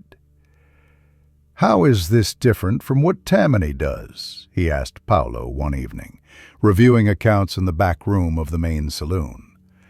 "Transparency," Paulo said simply. "I don't pretend to be anything other than what I am. I make arrangements with the police, and everybody knows it. I take money from the people using my establishments. They know what they're paying for. There's no layer of hypocrisy pretending that we're all operating within legitimate systems." Paulo poured whiskey. "Tammany pretends they're government, pretends they're operating according to official rules. That's the real crime, the theft of legitimacy." The income transformed their lives materially. Catherine stopped worrying visibly about rent. He could afford new clothes, occasional meals that included meat more than once a week. Maggie could attend a slightly better school. Edward received proper medical care. The basic anxieties of working-class existence receded enough that he could think about things beyond mere survival. But the moral cost was real, operating in ways that accumulated like compound interest. He couldn't write about Paulo's operations without risking his position and income. He couldn't maintain his public persona as an investigative journalist while privately working in what was unambiguously illegal enterprise. The contradiction created a kind of psychic friction that no amount of rationalization could fully eliminate. In the spring, a journalist from a competing newspaper contacted him with questions about Paulo's organization. Word had spread that he was involved in the operation. The other journalist wanted to write about it, thought it was a good story. Reformer from anti-corruption campaign, now working for underworld figure. Hypocrisy and moral compromise. "I won't comment," he'd said flatly. "Anything I might say could be misconstrued." "You could set the record straight. Explain why you took the position. Most readers would understand financial necessity." But most readers wouldn't understand, he knew. They would see it as betrayal, as confirmation that principle was fungible, available to the highest bidder. They would measure his fall from crusading journalist to crime figures employee as evidence that purity was impossible, that everyone eventually compromised. He didn't speak to that journalist again. The trials continued through the spring and into summer, proceeding with the glacial pace characteristic of the judicial system. More convictions were secured, though sentences were light. 2 years, 3 years for men who'd stolen hundreds of thousands of dollars. The aldermen and police captains who'd fled the city were tried in absentia, found guilty, but never apprehended. Some had gone to other cities. Some had left the country entirely, taking their stolen wealth with them. It was enough to prove that the system could be held accountable, but not enough to feel like justice. The network he'd exposed was damaged, but not destroyed. Some participants were imprisoned or disgraced. Others had retreated, maintaining lower profiles but remaining engaged in the machinery of corruption. New people were already being recruited, new arrangements being established. The Hydra he'd confronted had lost some heads, but was already growing replacements. He attended some of the trials, watching the proceedings from public galleries, seeing the men he'd helped expose testify, seeing their lawyers attempt to discredit the evidence, seeing the judges, some of them compromised by the same system, render decisions that felt inadequate to the crimes alleged. One afternoon in June, Mrs. Adelaide Thornton, widow of Alderman Wickham, appeared at the newspaper office asking for him. They'd been in occasional contact since Wickham's death, but it had been months since they'd last spoken. "I wanted to thank you," she said simply, "for what you did, for taking James seriously when others wouldn't, for pursuing the story even after he was gone. The investigation didn't bring him back. The convictions won't restore what was lost. No. But they acknowledged that what happened to him wasn't acceptable, that his death meant something, that his convictions, his beliefs about reform, they mattered enough that someone was willing to pursue them despite the cost." She was perhaps 60, her hair entirely gray now, her face carrying the weight of years and sorrow. That's not nothing. After she left, he sat in the ledger's empty office. It was evening, after hours, the place silent except for the sound of gas lamps flickering to life outside. The newspaper was dying. Webb had finally admitted that continuing was no longer possible. Within months, the ledger would cease publication, its printing equipment sold, its offices vacated. The mission it had attempted, to inform readers about corruption and injustice, would end because economic reality was more powerful than moral conviction. He'd won the battle against Tammany's immediate operations. He'd exposed corruption, had testified, had contributed to convictions. But he'd lost the war. The system adjusted, new mechanisms emerged, and he'd been forced to compromise his principles to maintain his family's basic security, joining an operation that was itself illegal, morally complicated, impossible to justify through any framework of absolute integrity. The cost of truth, he understood now, was higher than he'd anticipated, and the cost of living was sometimes higher still. Yet that evening, walking home through Brooklyn's gaslit streets, he thought of Wickham, of the alderman who'd been willing to risk everything, who'd paid with his life. Of Simon Kraft, the bookkeeper who'd disappeared into shadow and probably death. Of the people he'd documented in the ledger, people whose names appeared once or twice in connection with corruption, never knowing they were part of a larger pattern being recorded. The investigation had changed something in the city, even if the change was smaller and slower than he'd hoped. That had to mean something. That had to justify the compromises, the moral costs, the slow erosion of his idealism. Or perhaps that was just the story he told himself, to justify the unjustifiable. Perhaps this was simply what happened when power met principle and principle lost, as it almost always did. Joseph Pulitzer arrived in New York like a force of nature, all aggressive ambition and vision, acquiring the struggling world newspaper and transforming it into something that challenged the established order. He was a Hungarian immigrant himself, which meant he understood the city's working population in ways that generational Americans often missed. He understood grievance, understood that sensation sold papers, understood that exposing corruption could be both morally righteous and commercially profitable. The approach came through an intermediary, a lawyer who'd worked with Webb. Pulitzer had read the original Ledger articles, had followed the trials with keen interest, and had concluded that there was a larger, more comprehensive story waiting to be told. He wanted to know if the original investigator, now anonymously working for Paulo's organization, would be interested in reviving the investigation with proper resources and reach. The offer was constructed carefully to be irresistible. A position at the World as a senior reporter with substantial editorial freedom. A salary nearly triple what the Ledger had paid.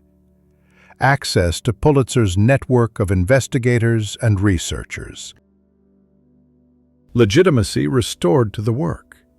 Most importantly, a newspaper with genuine reach, with the resources to ensure that a story once published couldn't be suppressed. Webb facilitated the initial meeting, which took place in Pulitzer's office, high above Broadway. The newspaper owner was younger than expected, perhaps 40, with sharp eyes and the coiled energy of someone who'd made himself from nothing and intended to remake the world in the process. "You have a choice," Pulitzer said without preamble. "You can continue as you are, comfortable enough financially, morally compromised, working for an organization that operates on principles you've spent your career opposing. Or you can come back to legitimate journalism, with resources sufficient to finish what you started." Pulitzer leaned back in his chair. "The trials have revealed the corruption, but not its totality. There are networks you haven't fully documented. There are people who escaped the initial investigation who are still operating. There's a story here that could transform how the city understands its own governance. I have financial obligations. My family depends on the income from my current position. I'll match it and improve it." Pulitzer named a figure that seemed impossible, that represented more money than he'd ever earned. "You'll work for the World. You'll have my backing, and you'll have the protection that comes with working for a major newspaper that's not dependent on any single advertiser or political faction." The decision should have been complicated. Instead, it was simple. He'd been compromising for years, accepting positions and arrangements that violated his principles. Here was the chance to return to legitimate work, to pursue the investigation with proper resources, to redeem the original promise he'd made to himself when he first began documenting Tammany's corruption. "I'll need to give notice. There are ongoing operations that require continuity. Take a week, wrap up your current responsibilities. Then come to work for me." That evening he informed Paulo. His childhood friend received the news without surprise or apparent disappointment. "I always knew this was temporary," Paulo said, "that you'd find a way back to legitimate work when opportunity appeared. That's who you are. You can tolerate working in gray areas, but you prefer the light." Paulo smiled slightly. "That's not criticism, that's observation. I'm grateful for what you provided. You saved my family during a difficult time. And you provided good work in return. We're even." Paolo poured whiskey. "But now you go back to what matters to you. You finish the story. You make sure that what happened to Wickham wasn't just one man's tragedy, but evidence of a system that needed to be exposed." The transition was rapid. By early autumn, he was working at the World's offices near City Hall, in a building that smelled of money and ambition, rather than the musty age that had characterized the Ledger. Pulitzer had assigned him a desk in the investigative unit, alongside other reporters who were similarly pursuing stories about corruption and injustice. The atmosphere was entirely different, urgent, well-resourced, backed by editorial conviction rather than struggling against institutional resistance. The first month was spent organizing what he already knew, preparing to rebuild the case for a comprehensive series that would cover not just the immediate corruption, but its systemic nature. Pulitzer wanted serialization, 6 or 8 major articles that would run over several weeks, each building on the previous, each adding new dimensions to the story. "I want people to feel the weight of it," Pulitzer explained during a planning meeting. "I want readers to understand that this isn't just a few bad men stealing money. It's a system that corrupts everyone who participates in it, that distributes culpability so widely that accountability becomes impossible unless there's sustained pressure. I want them angry enough to demand change." The research required reviving sources, many of whom were nervous about renewed attention.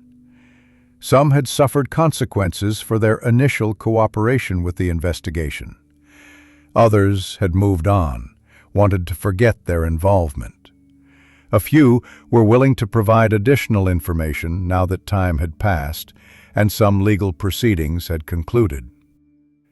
Detective Sergeant Michael Brennan, who'd been beaten for his involvement with the earlier investigation, was initially hesitant. They met at a cafe far from police headquarters, sitting at a back table where they wouldn't be easily observed. "I can't officially cooperate," Brennan said. "I'm still on the force. If it became known that I'm working with you, feeding information to the press, I'd be removed, probably prosecuted for revealing department secrets. What if we kept your involvement completely confidential, used only information that's already public, or that you can provide without implicating yourself?" "There's still risk. Someone will know. Someone always does." But Brennan was studying him carefully. "You're planning something comprehensive. Pulitzer wants a major series. He has resources we didn't have before. The plan is to make such a convincing case that response is unavoidable." Brennan was quiet for a long moment. "Do you know what happened to Simon Kraft?" "No, I assume he's dead. We found a body in the East River 3 years ago, never identified. But I've always suspected it was him. The timing was right, and he'd made enemies among the people you were investigating." Brennan met his eyes. "You have to understand what you're asking people to do. You're asking them to help expose men who've demonstrated they'll kill to maintain silence. That's asking for genuine sacrifice. I know. Do you? Because it's easy to accept that risk when you're working for a powerful newspaper with resources to protect you. It's harder when you're a single cop trying to keep his job and his life. Then don't cooperate. I can't ask you to endanger yourself." But Brennan agreed anyway, providing careful information about the mechanics of how corruption operated within the police department.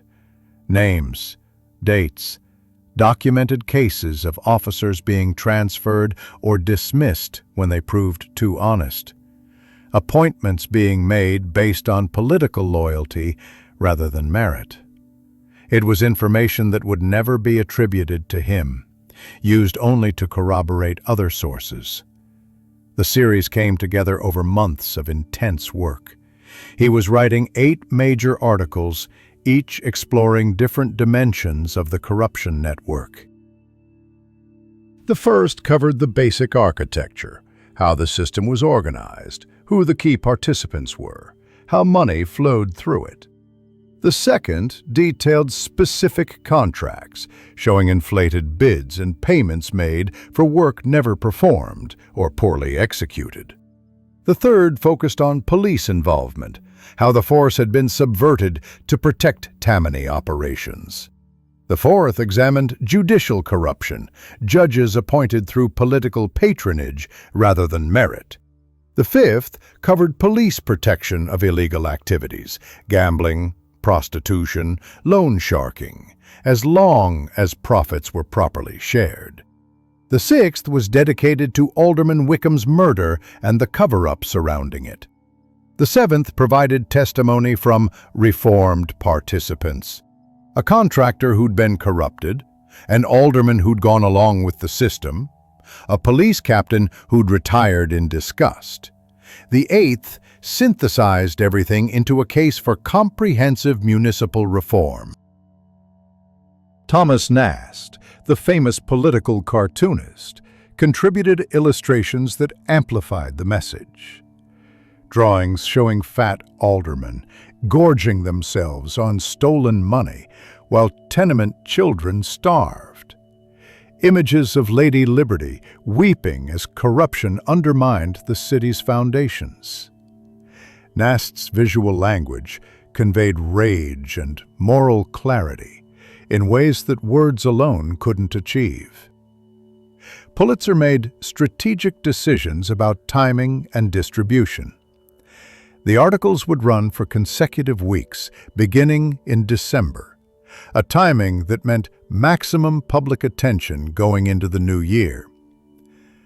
The World would print extra copies, and they'd be distributed to neighborhoods where Tammany's influence was thinnest, building support among voters and reform organizations before Tammany could effectively counter the narrative.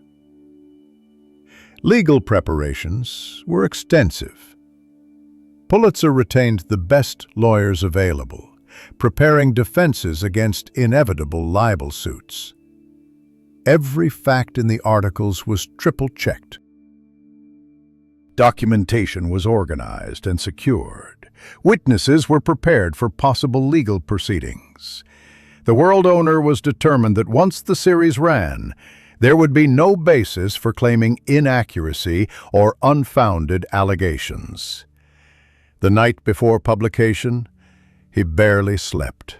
Catherine had gone to bed early, but he remained awake, sitting in the front room with coffee, reviewing the first article one final time. Everything was correct. Everything was documented. Everything had been verified through multiple sources. Yet fear persisted. Fear that Tammany would find some way to suppress the story. Fear that the World's protection would prove insufficient. Fear that publishing would set in motion consequences he couldn't predict or control. At dawn, he walked to the newspaper office, arriving before the presses started their run. Pulitzer was already there, dressed in expensive but rumpled clothes, looking like he hadn't slept either. "Cold feet?" Pulitzer asked. "Terror, if I'm being honest." "Good. Terror means you understand what's at stake." Pulitzer gestured toward the press room. "Once this starts, there's no stopping it. The machinery will run. The papers will be distributed. The story will be public. Everything after that is consequences." The first edition hit the streets at 6 in the morning. By 8, papers were sold out. By noon, Every newsboy in the city was selling them faster than they could restock. By evening, people were gathering in crowds to hear the articles read aloud by those who could read, being distributed to those who couldn't.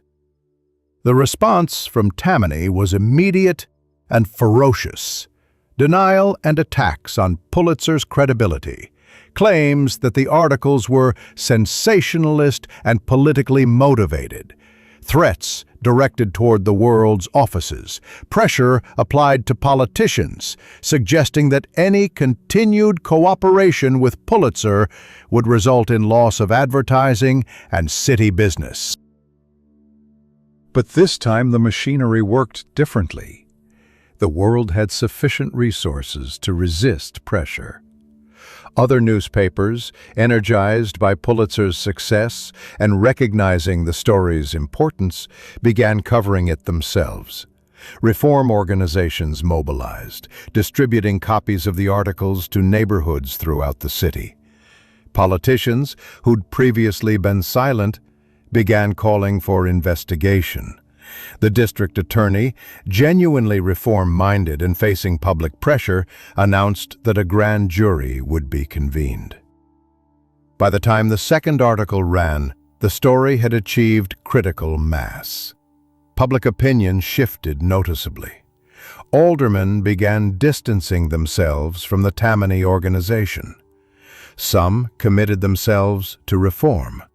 Others simply retreated, not wanting to be associated with the exposed corruption. Money began flowing to reform candidates running for office. The question was no longer whether there would be political consequence, but how extensive it would be. The investigation that followed was more thorough than the previous one. A reform-minded prosecutor named Theodore Sterling took direct charge of the grand jury, pressing for comprehensive inquiry rather than targeting isolated individuals. Sterling was ambitious and genuinely committed to reform, a rare combination in the judicial system. He understood that the story provided political cover for aggressive prosecution, that public pressure made pursuing Tammany's network feasible in ways it hadn't been before. The trials that followed were extensive and resulted in significant convictions. Not complete destruction of the network, no such thing was possible, but meaningful damage. Several aldermen went to prison. Construction contractors faced consequences. Police captains were removed from their positions. Judges appointed through patronage were forced to resign. It was neither total justice nor complete accountability, but it was substantial enough to represent real change. The sixth article, the one about Wickham's murder, was the most powerful.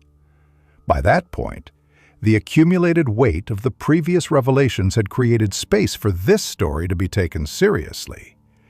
Police records were reviewed more carefully. The medical examiner's original determination of suicide was questioned. New investigations were launched. What emerged was damning. Wickham had indeed been murdered, killed by hired thugs who'd been paid by men high in the Tammany organization. The payment trail could be documented, though it moved through intermediaries specifically designed to obscure the ultimate responsibility. The men directly responsible for the killing were prosecuted and convicted. The men who'd ordered it were more difficult to prosecute. The chain of command had been carefully constructed to provide deniability, but they faced significant legal and political consequences. Mrs. Adelaide Thornton attended the trial where the murderers were convicted. Afterward, she sent a note asking him to meet her at a cafe near the courthouse. "I wanted you to know," she said, her voice steady, despite the emotion evident in her eyes, "that you kept your promise. Not the promise to bring my husband back. No investigation could do that. But the promise to make his death matter.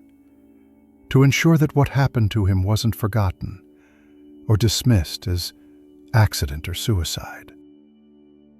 She reached across the table, briefly touching his hand. He would have been proud of you. That evening, reviewing the day's reactions in the newspaper office, he understood something that had eluded him during the earlier investigation. Justice wasn't about complete victory or perfect outcomes. It was about maintaining enough pressure and attention on corruption that it couldn't operate with complete confidence and anonymity. About creating consequences significant enough that some people would choose reform rather than risk exposure. About building institutions and practices that made corruption slightly harder, slightly more dangerous, slightly less attractive. It wasn't enough, but it was something. And in a world where corruption seemed almost inevitable, something was better than nothing. Pulitzer found him as he was preparing to leave for the evening. "You've done good work, the kind that matters. We exposed some of it. More remains hidden. Of course, there's always more. The work is never finished." Pulitzer smiled slightly. "But you've shifted something. You've changed the city's understanding of its own machinery. That's no small thing." Walking home that night through streets beginning to change as reform took gradual hold, he thought about the journey from printer's apprentice to investigative journalist to crime figure's employee and back to legitimate journalism. Each step had involved compromise. Each choice had carried costs.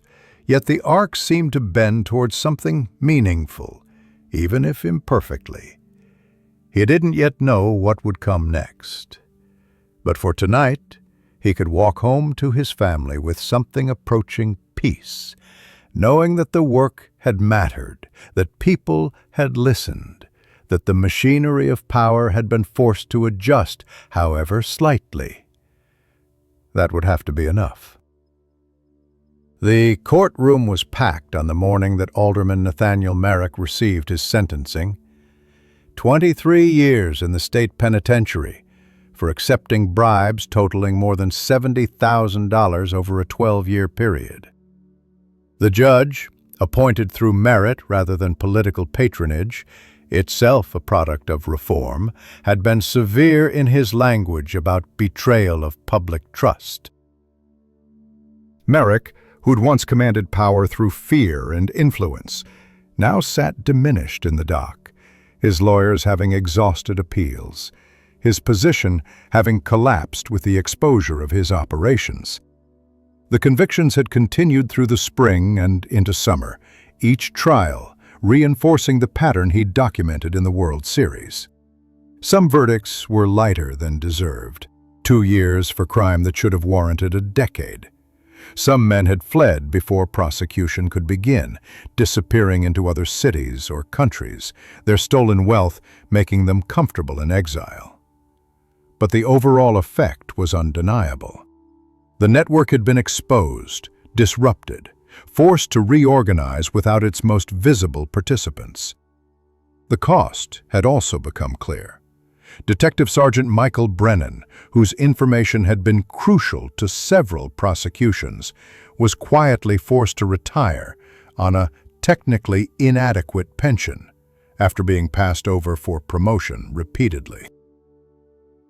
The police department's official reason was budgetary, but everyone understood it as punishment for his cooperation with the investigation. Brennan, at 52, found himself marginalized, his pension insufficient to live comfortably, his reputation as an honest cop making him unemployable in private security or other fields where police experience typically transferred. When he learned that Brennan was struggling financially, he used his position at the World to offer work, investigative support, research, documentation of cases. It wasn't journalism proper, But it was employment, and allowed Brennan to maintain dignity while navigating forced retirement.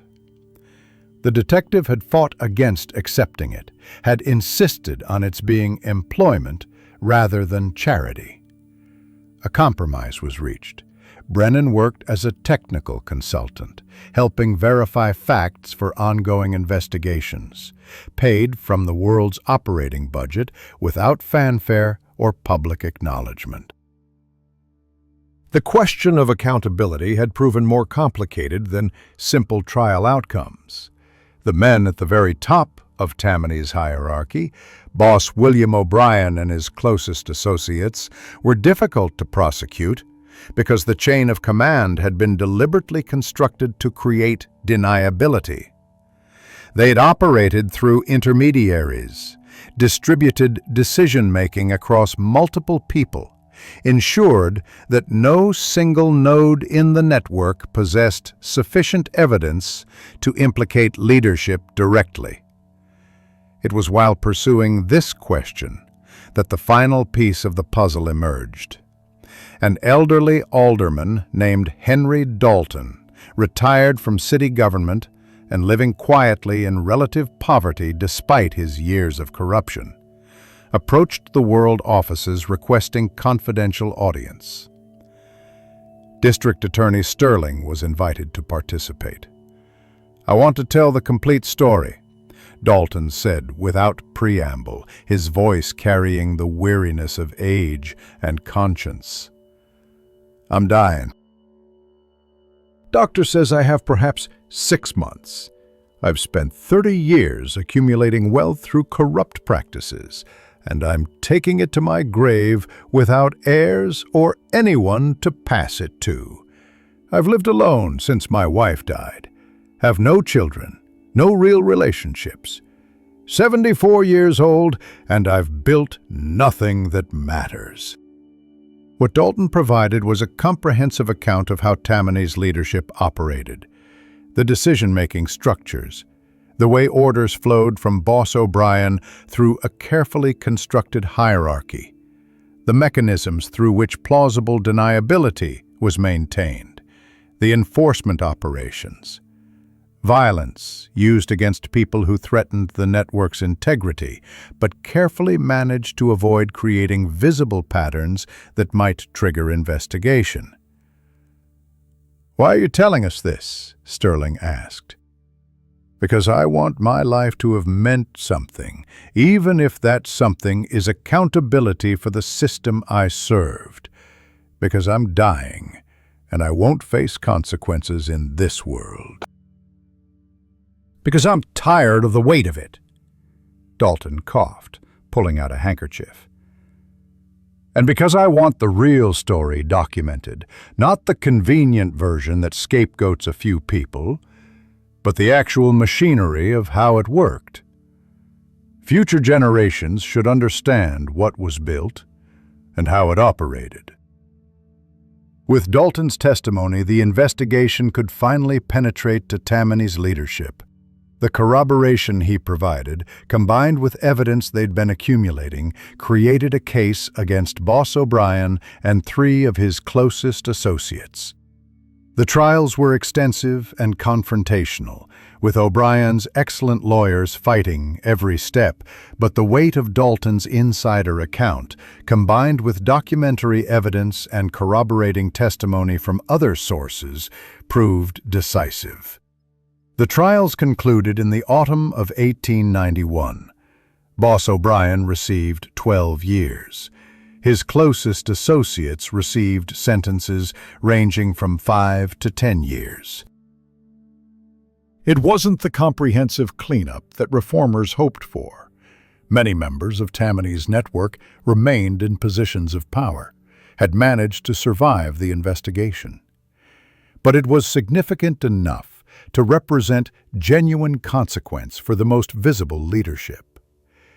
Yet even as these trials progressed, new people were assuming power within reorganized political structures. Tammany itself didn't disappear. The organization adapted, pruned its most obviously corrupt branches, restructured to be less vulnerable to exposure, while continuing its fundamental operations.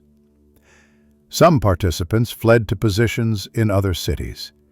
Others remained, operating with greater caution, but pursuing the same basic business of selling political influence and public resources. "We won and we lost," he said to Catherine one evening, sitting in their living room in the house they still occupied in Brooklyn. The children were asleep upstairs.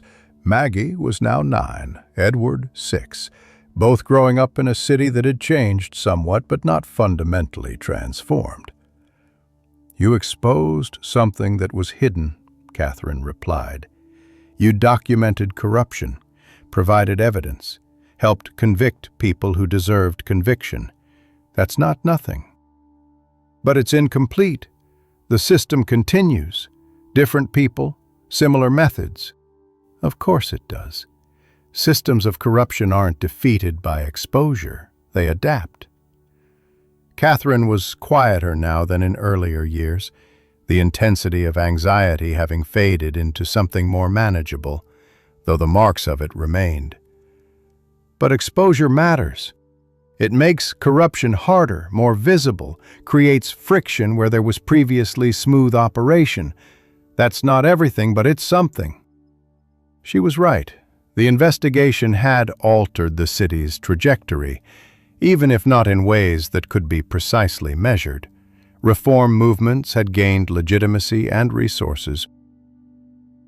Citizens were more aware of corruption, more willing to question official narratives, more likely to believe claims of institutional malfeasance.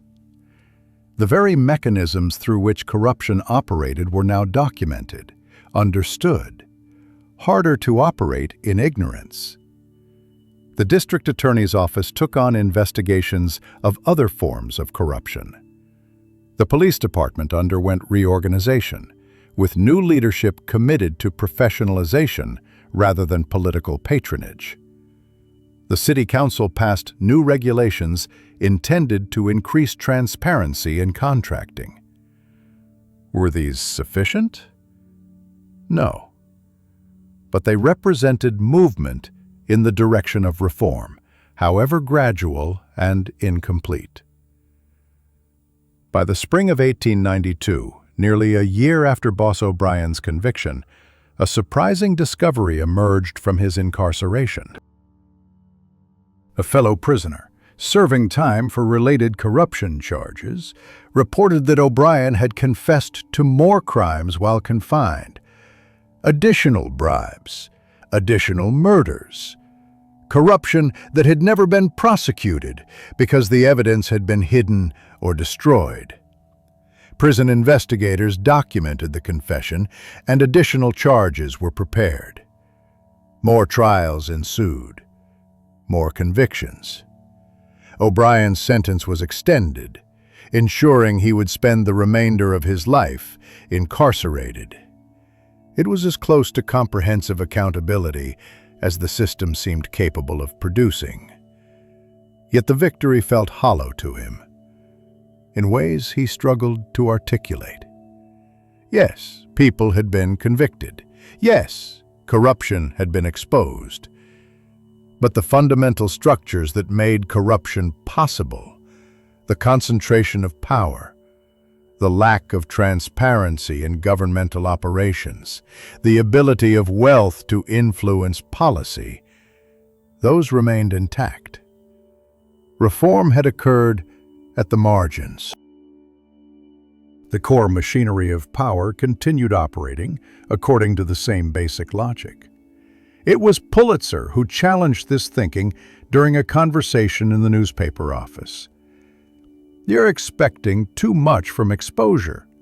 You're treating it as if journalism should solve systemic problems. That's not what journalism does. Journalism documents, exposes, provides evidence that others can use. But solving systemic problems requires political will, public engagement, sustained pressure. That's work beyond journalism's scope." "Then what's the point of my work?" The point is that you've changed what's knowable. You've provided information that was previously hidden.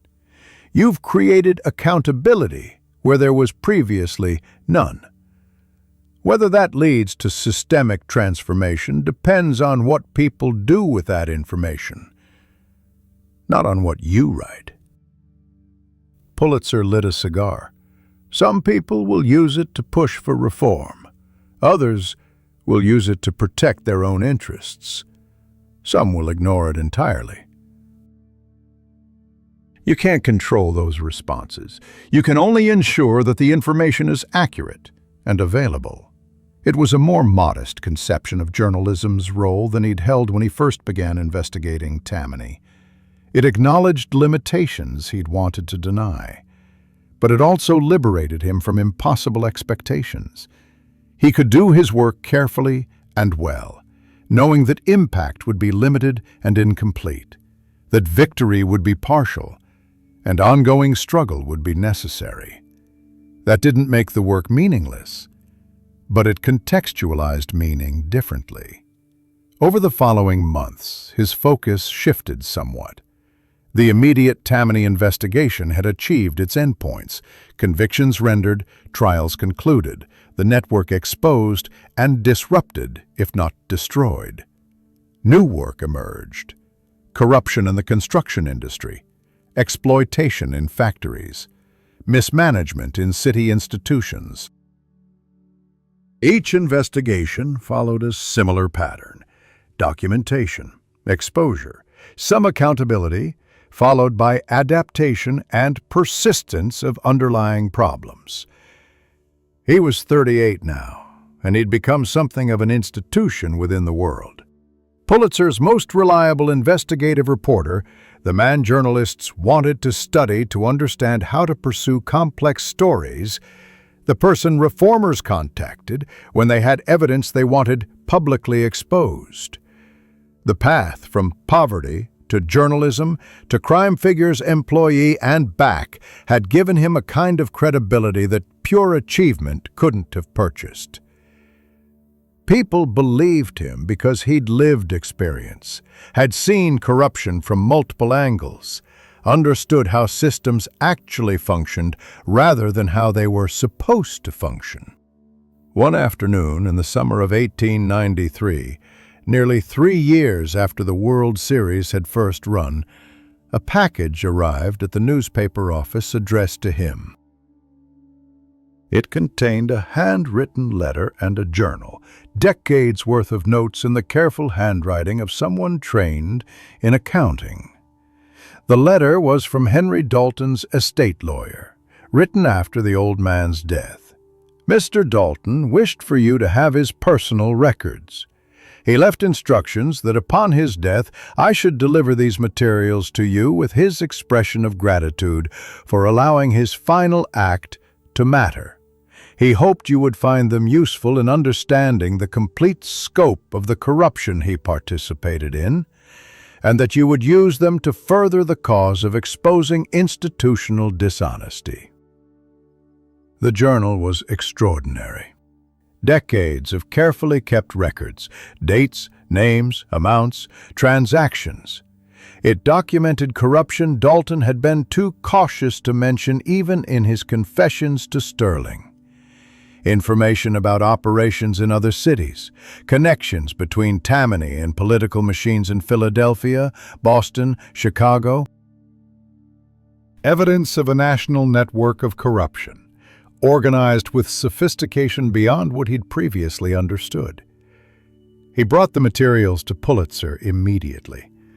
The newspaper owner reviewed them carefully, his expression growing more serious with each page. This is significant. This suggests corruption operating at scales and with connections we haven't documented. Pulitzer met his eyes. You could spend years investigating this, pursuing it through multiple cities, trying to document these operations comprehensively. Do you want to do that? He considered the question. Spending years pursuing corruption across the country, reliving the investigation experience, the threats, the moral complications, the slow accumulation of evidence that might or might not lead to meaningful prosecution. Living that intensity again. "No," he said finally. "I want to be done with it. I want to report on corruption as part of broader journalistic practice, but I don't want to dedicate my remaining energy to comprehensive investigation of a national network." Pulitzer smiled slightly. "I suspected that. So, here's what we'll do. We'll publish the Dalton materials. We'll allow other journalists and reform organizations to take them and pursue investigations independently. We'll cover the story as it develops, but we won't own it exclusively. You move on to other work. You mentor younger reporters. You remain involved, but not consumed." It was a graceful exit from the intensity that had defined years of his life. The Dalton materials were published as a series of articles in the fall, creating sensation in the journalistic world and sparking investigations in multiple cities. Other reporters pursued the story, built on the foundation he'd created. Prosecutors in other jurisdictions opened cases based on the evidence provided. The work continued, but without the singular focus he'd brought to it. He began writing broader pieces about municipal governance, about how cities could structure themselves to make corruption harder. He mentored younger reporters, teaching them techniques for investigation, for building sources, for maintaining accuracy under pressure. He remained involved in ongoing corruption cases, but primarily in an advisory capacity, rather than as the central investigator. The world thrived. Pulitzer had proven that journalism committed to exposure and reform could be both morally serious and commercially successful. Other newspapers began following the model he'd pioneered, hiring dedicated investigative reporters, publishing sustained series on corruption and injustice, creating public pressure for reform. The city continued changing. Not transformed, not suddenly just, but shifted in measurable ways. Reform movements, energized by successful exposure of Tammany's corruption, gained enough political power to implement structural changes. A civil service system reduced political patronage's role in hiring. Transparency requirements increased oversight of government operations. Investigative journalism became accepted practice rather than exceptional transgression. None of it was sufficient. Corruption persisted, adapted, found new mechanisms and participants. But it was harder now, more visible, more likely to face consequences. The machinery had been impeded, not destroyed. But impediment was better than the free operation that had previously characterized municipal governance. By the spring of 1894, the major trials had concluded. Appeals had been exhausted. People imprisoned or exiled or otherwise removed from positions where they could perpetuate their corruption. The investigation that had begun with Alderman Wickham's murder and a mysterious ledger had reached endpoints that felt conclusive without being complete. He was 39 years old and had lived through extraordinary events that had changed his city, altered his trajectory, made him a public figure associated with investigative journalism and municipal reform. Yet sitting in his office, reviewing the final pieces being published about the long story's conclusion, he felt something other than triumph. He felt exhaustion, gratitude that it was ending, awareness that he'd aged significantly through the process, understanding that intensity and righteousness extracted costs that couldn't be fully anticipated. Catherine and the children waited for him at home. His daughter was now a serious student, showing aptitude for languages. His son was learning to read and write, showing interest in the world around him. His wife, who'd supported him through years of investigation and complications, had regained peace. They would live their lives in a city that was imperfect, but slightly improved. He would continue his journalism, but with more balance, more attention to the people who depended on him, rather than exclusive focus on exposure and accountability. That evening, walking home through Brooklyn streets, where electric lights now competed with gas lamps, where the elevated train thundered regularly overhead, where the city's transformation was visible in every direction, he thought about the journey from printer's apprentice to investigative journalist, about the people who'd helped along the way, about the costs that had been paid, about what remained undone. The work had mattered. It had changed something in the world, even if imperfectly. That would have to be enough. The office at the Evening Tribune occupied a corner position on the third floor, with windows overlooking Broadway and the steady stream of humanity that moved through the city like blood through veins. He'd accepted the editor's position 2 years earlier, at age 41, a decision that seemed to resolve something he'd been struggling with: the choice between maintaining intensity of investigation or accepting broader responsibility for shaping journalism's direction. The answer, as it often did, lay between extremes. The Tribune was a respectable publication, not as influential as Pulitzer's World, but with solid circulation and genuine commitment to reporting. The position offered stability, authority, the ability to mentor younger journalists, and sufficient time to maintain his own investigative work without making it his entire existence. Catherine had wept when he'd told her, tears of relief that seemed to express something she'd been holding for years. "You don't have to chase it anymore," she'd said simply. "You don't have to prove anything." He'd been conscious lately of time's passage in ways that younger men weren't. The gray in his hair had increased noticeably. His back ached after long hours at the desk in ways it hadn't when he was 30. He tired more easily, recovered more slowly. The intensity that had sustained him through years of investigation now felt like a luxury he could no longer entirely afford, that would eventually need to be rationed and carefully managed. Yet the Tribune work satisfied him. He edited others' investigations, talked technique and ethics, made decisions about which stories mattered enough to justify resources. He maintained a column that appeared weekly, commentary on governance and journalism's role in democracy. It was less consuming than investigation had been, but no less meaningful in its own way. Maggie was 12 now, taller than her mother, displaying the seriousness Catherine had always possessed.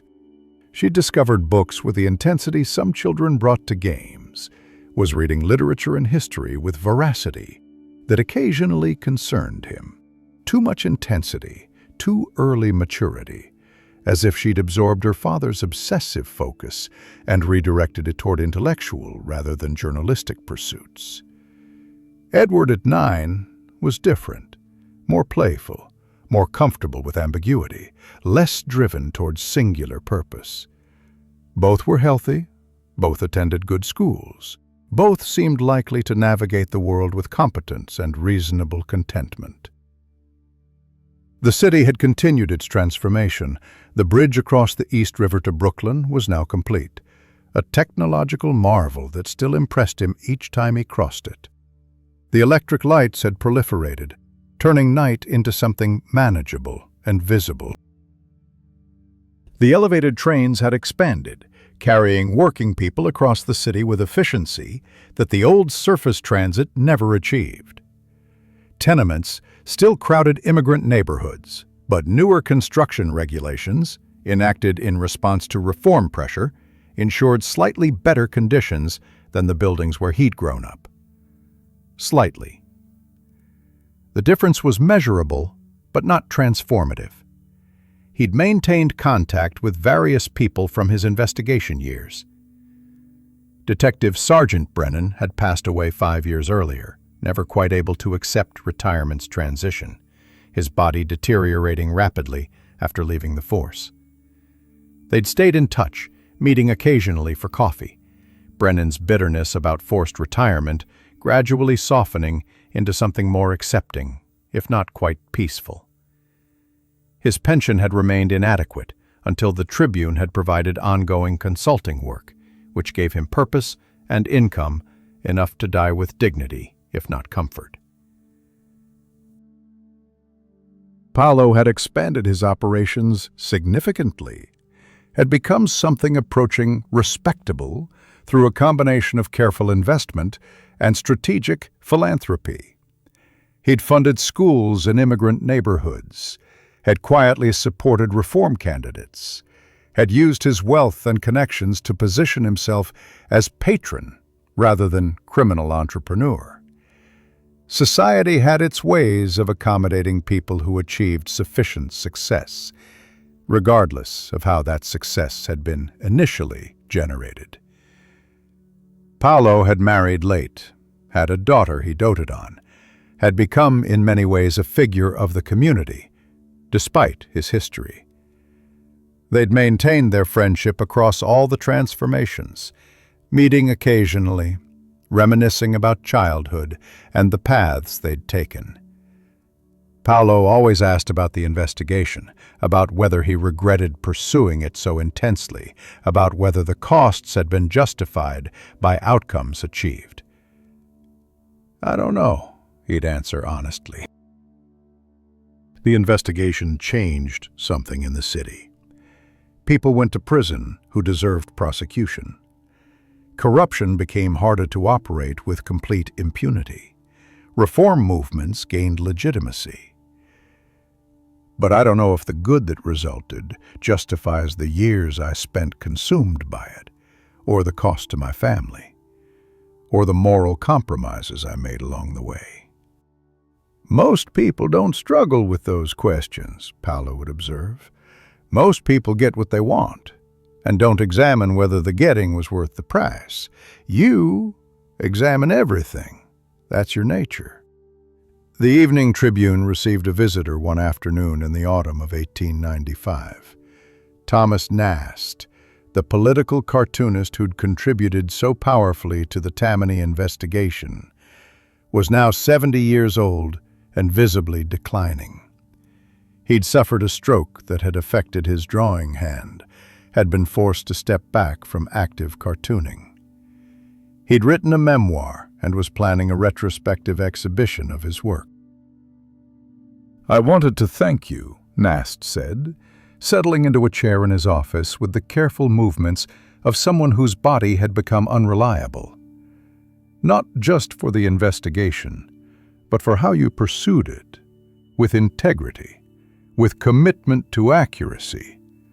You gave me something to draw from, not just corruption and injustice, but the possibility that exposure could matter, that work could matter.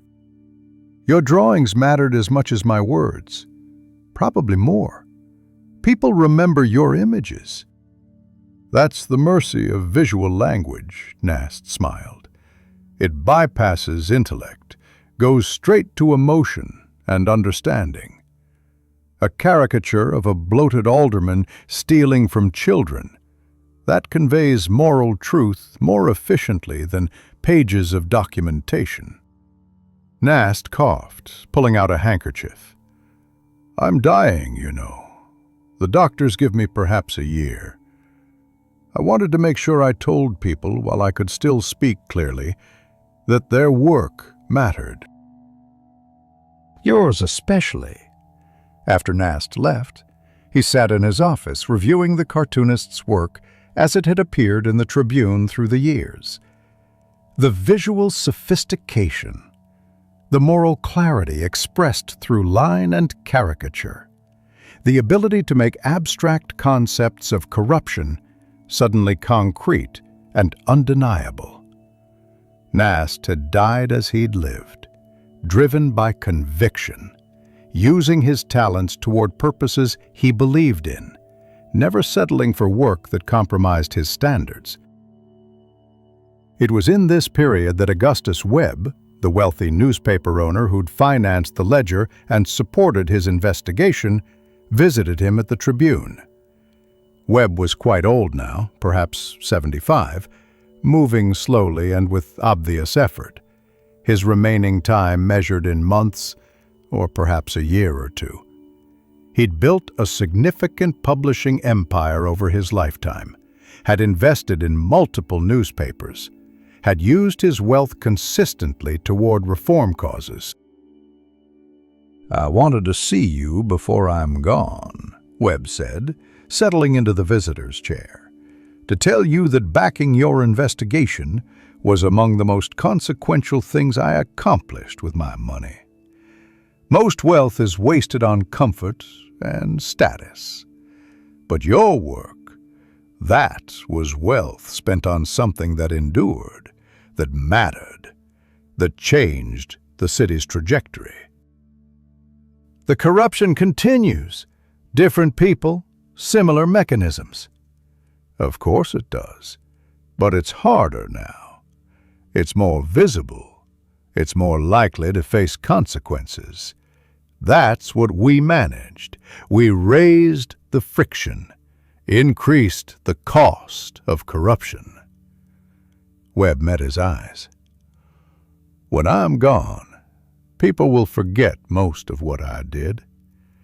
They'll remember a few newspaper ventures, perhaps, but they won't remember that I financed your investigation or why that mattered. That's fine. What matters is that it happened, that someone believed it was important and provided resources for it. The specifics of who gets credit, those are less significant than the fact of the work itself." Webb died 4 months later. The obituaries in various newspapers mentioned his newspaper enterprises and reform support, but few connected him to the Tammany investigation that had occurred 2 decades earlier. He was remembered as a patron of journalism and reform, which was accurate if incomplete. The depths of his conviction and the strategic importance of his financial support, these faded with his death, preserved only in the memories of people like himself who'd worked with him directly. He thought often during this period about legacy and impact, about how the investigation that had consumed years of his life was already becoming historical, was being referenced in academic works about corruption and reform, was being studied as example of how journalism could expose systemic wrongdoing. Yet the immediacy was fading. The people involved were aging or dead. The city that the investigation had addressed was being replaced by a new city, different but carrying forward the old patterns adapted to new circumstances. One afternoon, walking from the Tribune office toward the park, he passed the old print shop where he'd worked as a boy. The building was still there, but had been converted to other uses. A cigar shop now occupied the space where Thompson had run his business. He stood for a moment, looking at it, remembering the smell of ink, the weight of metal type in his hands, the young boy he'd been, setting letters backward so they would print correctly. The precision of that work, the attention to detail required, the understanding that small errors accumulated into larger failures, those lessons had shaped everything that followed. The investigation hadn't been fundamentally different from setting type, though the stakes were higher and the work more dangerous. Same principles, same commitment to getting things right. Same understanding that carelessness resulted in failure. Thompson had died years earlier, he'd learned. The print shop had changed hands several times before its current conversion to cigar sales. But he remembered the man's kindness, his willingness to teach, his quiet integrity. Thompson had never pursued spectacular achievement. He'd simply done his work well and treated people decently. Yet he'd shaped someone, had given a poor boy from the tenements skills and confidence that had led to larger work. That was legacy too. Not the grand narrative of exposing corruption and reforming cities, but the quieter work of teaching someone a trade, of believing in their potential, of providing opportunity. He wondered sometimes if Thompson had known, had understood the seed he was planting in that apprentice's mind. Probably not. Most consequential acts were performed without full understanding of their consequences. By 1896, his daughter was 15 and seriously considering university, an almost unprecedented possibility for a girl from working-class origins. She was studying languages with facility that suggested real brilliance, was reading widely, was thinking seriously about intellectual work. Catherine was cautiously proud, trying not to push too hard, but providing support and encouragement. "She's going to do something significant," Catherine said one evening while Maggie was reading upstairs. "She has your mind, but better judgment. She won't exhaust herself through obsession the way you have." "That's a generous assessment of my character." "It's an accurate one. You've spent your life pursuing single purposes with intensity that was both your strength and your limitation." Catherine smiled. "I'm not criticizing. I married you knowing who you were." "But I'm grateful our daughter appears to have inherited intensity, without the self-destructive elements." The Evening Tribune flourished under his editorship. He'd established a strong investigative unit, had hired young journalists with talent and commitment to serious reporting. Several had pursued stories that resulted in significant exposure and reform. The newspaper's reputation grew. It wasn't as influential as The World, but it was respected, was cited by other journalists, contributed meaningfully to the city's conversation about governance and accountability. But he'd learned by now to step back from investigations, to provide oversight and guidance rather than pursuing stories personally. The intensity that had driven him through the Tammany investigation had cooled somewhat, had become more selective. He pursued stories that seemed to offer genuine insight or exposure worth the time and risk they required. Other stories, however significant, he delegated to younger reporters with fresher energy. It was during this period that he began thinking about writing his own account of the investigation. Not immediately, not while the events were recent enough to invite legal complications or continued threats, but sometime, after enough time had passed, when the story could be told with perspective and completeness. A book, perhaps, or a series of extended memoirs. A way of documenting not just what had happened, but why it had mattered, what it had cost, what it had changed. One evening in the spring of 1897, he walked with Catherine and Edward across the Brooklyn Bridge. Maggie was at home studying, their son preferring the outing to his books. The bridge had become a favorite destination. It embodied the city's transformation, was itself product of engineering and ambition and determination. They walked slowly, Catherine resting her hand on his arm, Edward running ahead within sight. "Do you ever regret it?" Catherine asked. "The investigation, all of that intensity?" Sometimes, when I think about the years I lost to consuming focus, the anxiety you endured, the risk we all faced. He was quiet for a moment. But mostly, no. I think about Alderman Wickham, about what he was willing to risk to expose corruption, about Simon Kraft disappearing because he cooperated, about the city being slightly better because of what we documented. That doesn't erase the costs, but it contextualizes them. "I'm glad," Catherine said simply. "I'm glad you pursued it. I'm glad it mattered. And I'm glad it's behind us now." The bridge stretched before them, magnificent and geometric, evidence of human capability to build permanent structures across apparent obstacles. The city spread beyond it on both sides, New York expanding, energetic, full of people pursuing their own purposes. From this vantage, the corruption that had consumed his attention seemed smaller. One current among many flowing through the city's complex machinery. Yet he knew it was still there, still operating, still requiring exposure and resistance, and the slow accumulation of pressure that made it slightly harder to operate with complete impunity. The work was never finished. Reform was never complete. But the work was possible, and completion wasn't required for it to matter.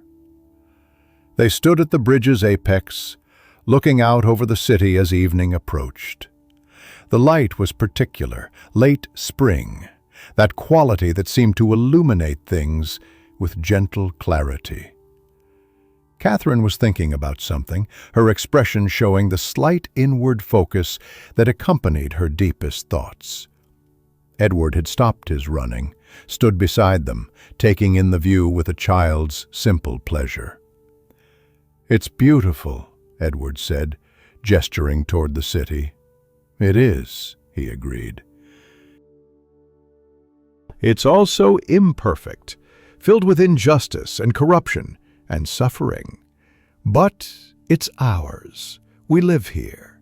We work here. We try to make it slightly better." That was the conclusion he'd reached, the understanding that had grown through years of investigation and its aftermath. The city wasn't redeemable through exposure alone, but it was improvable through sustained attention, documentation, pressure applied consistently across years and decades. Reform was incremental, incomplete, never finished.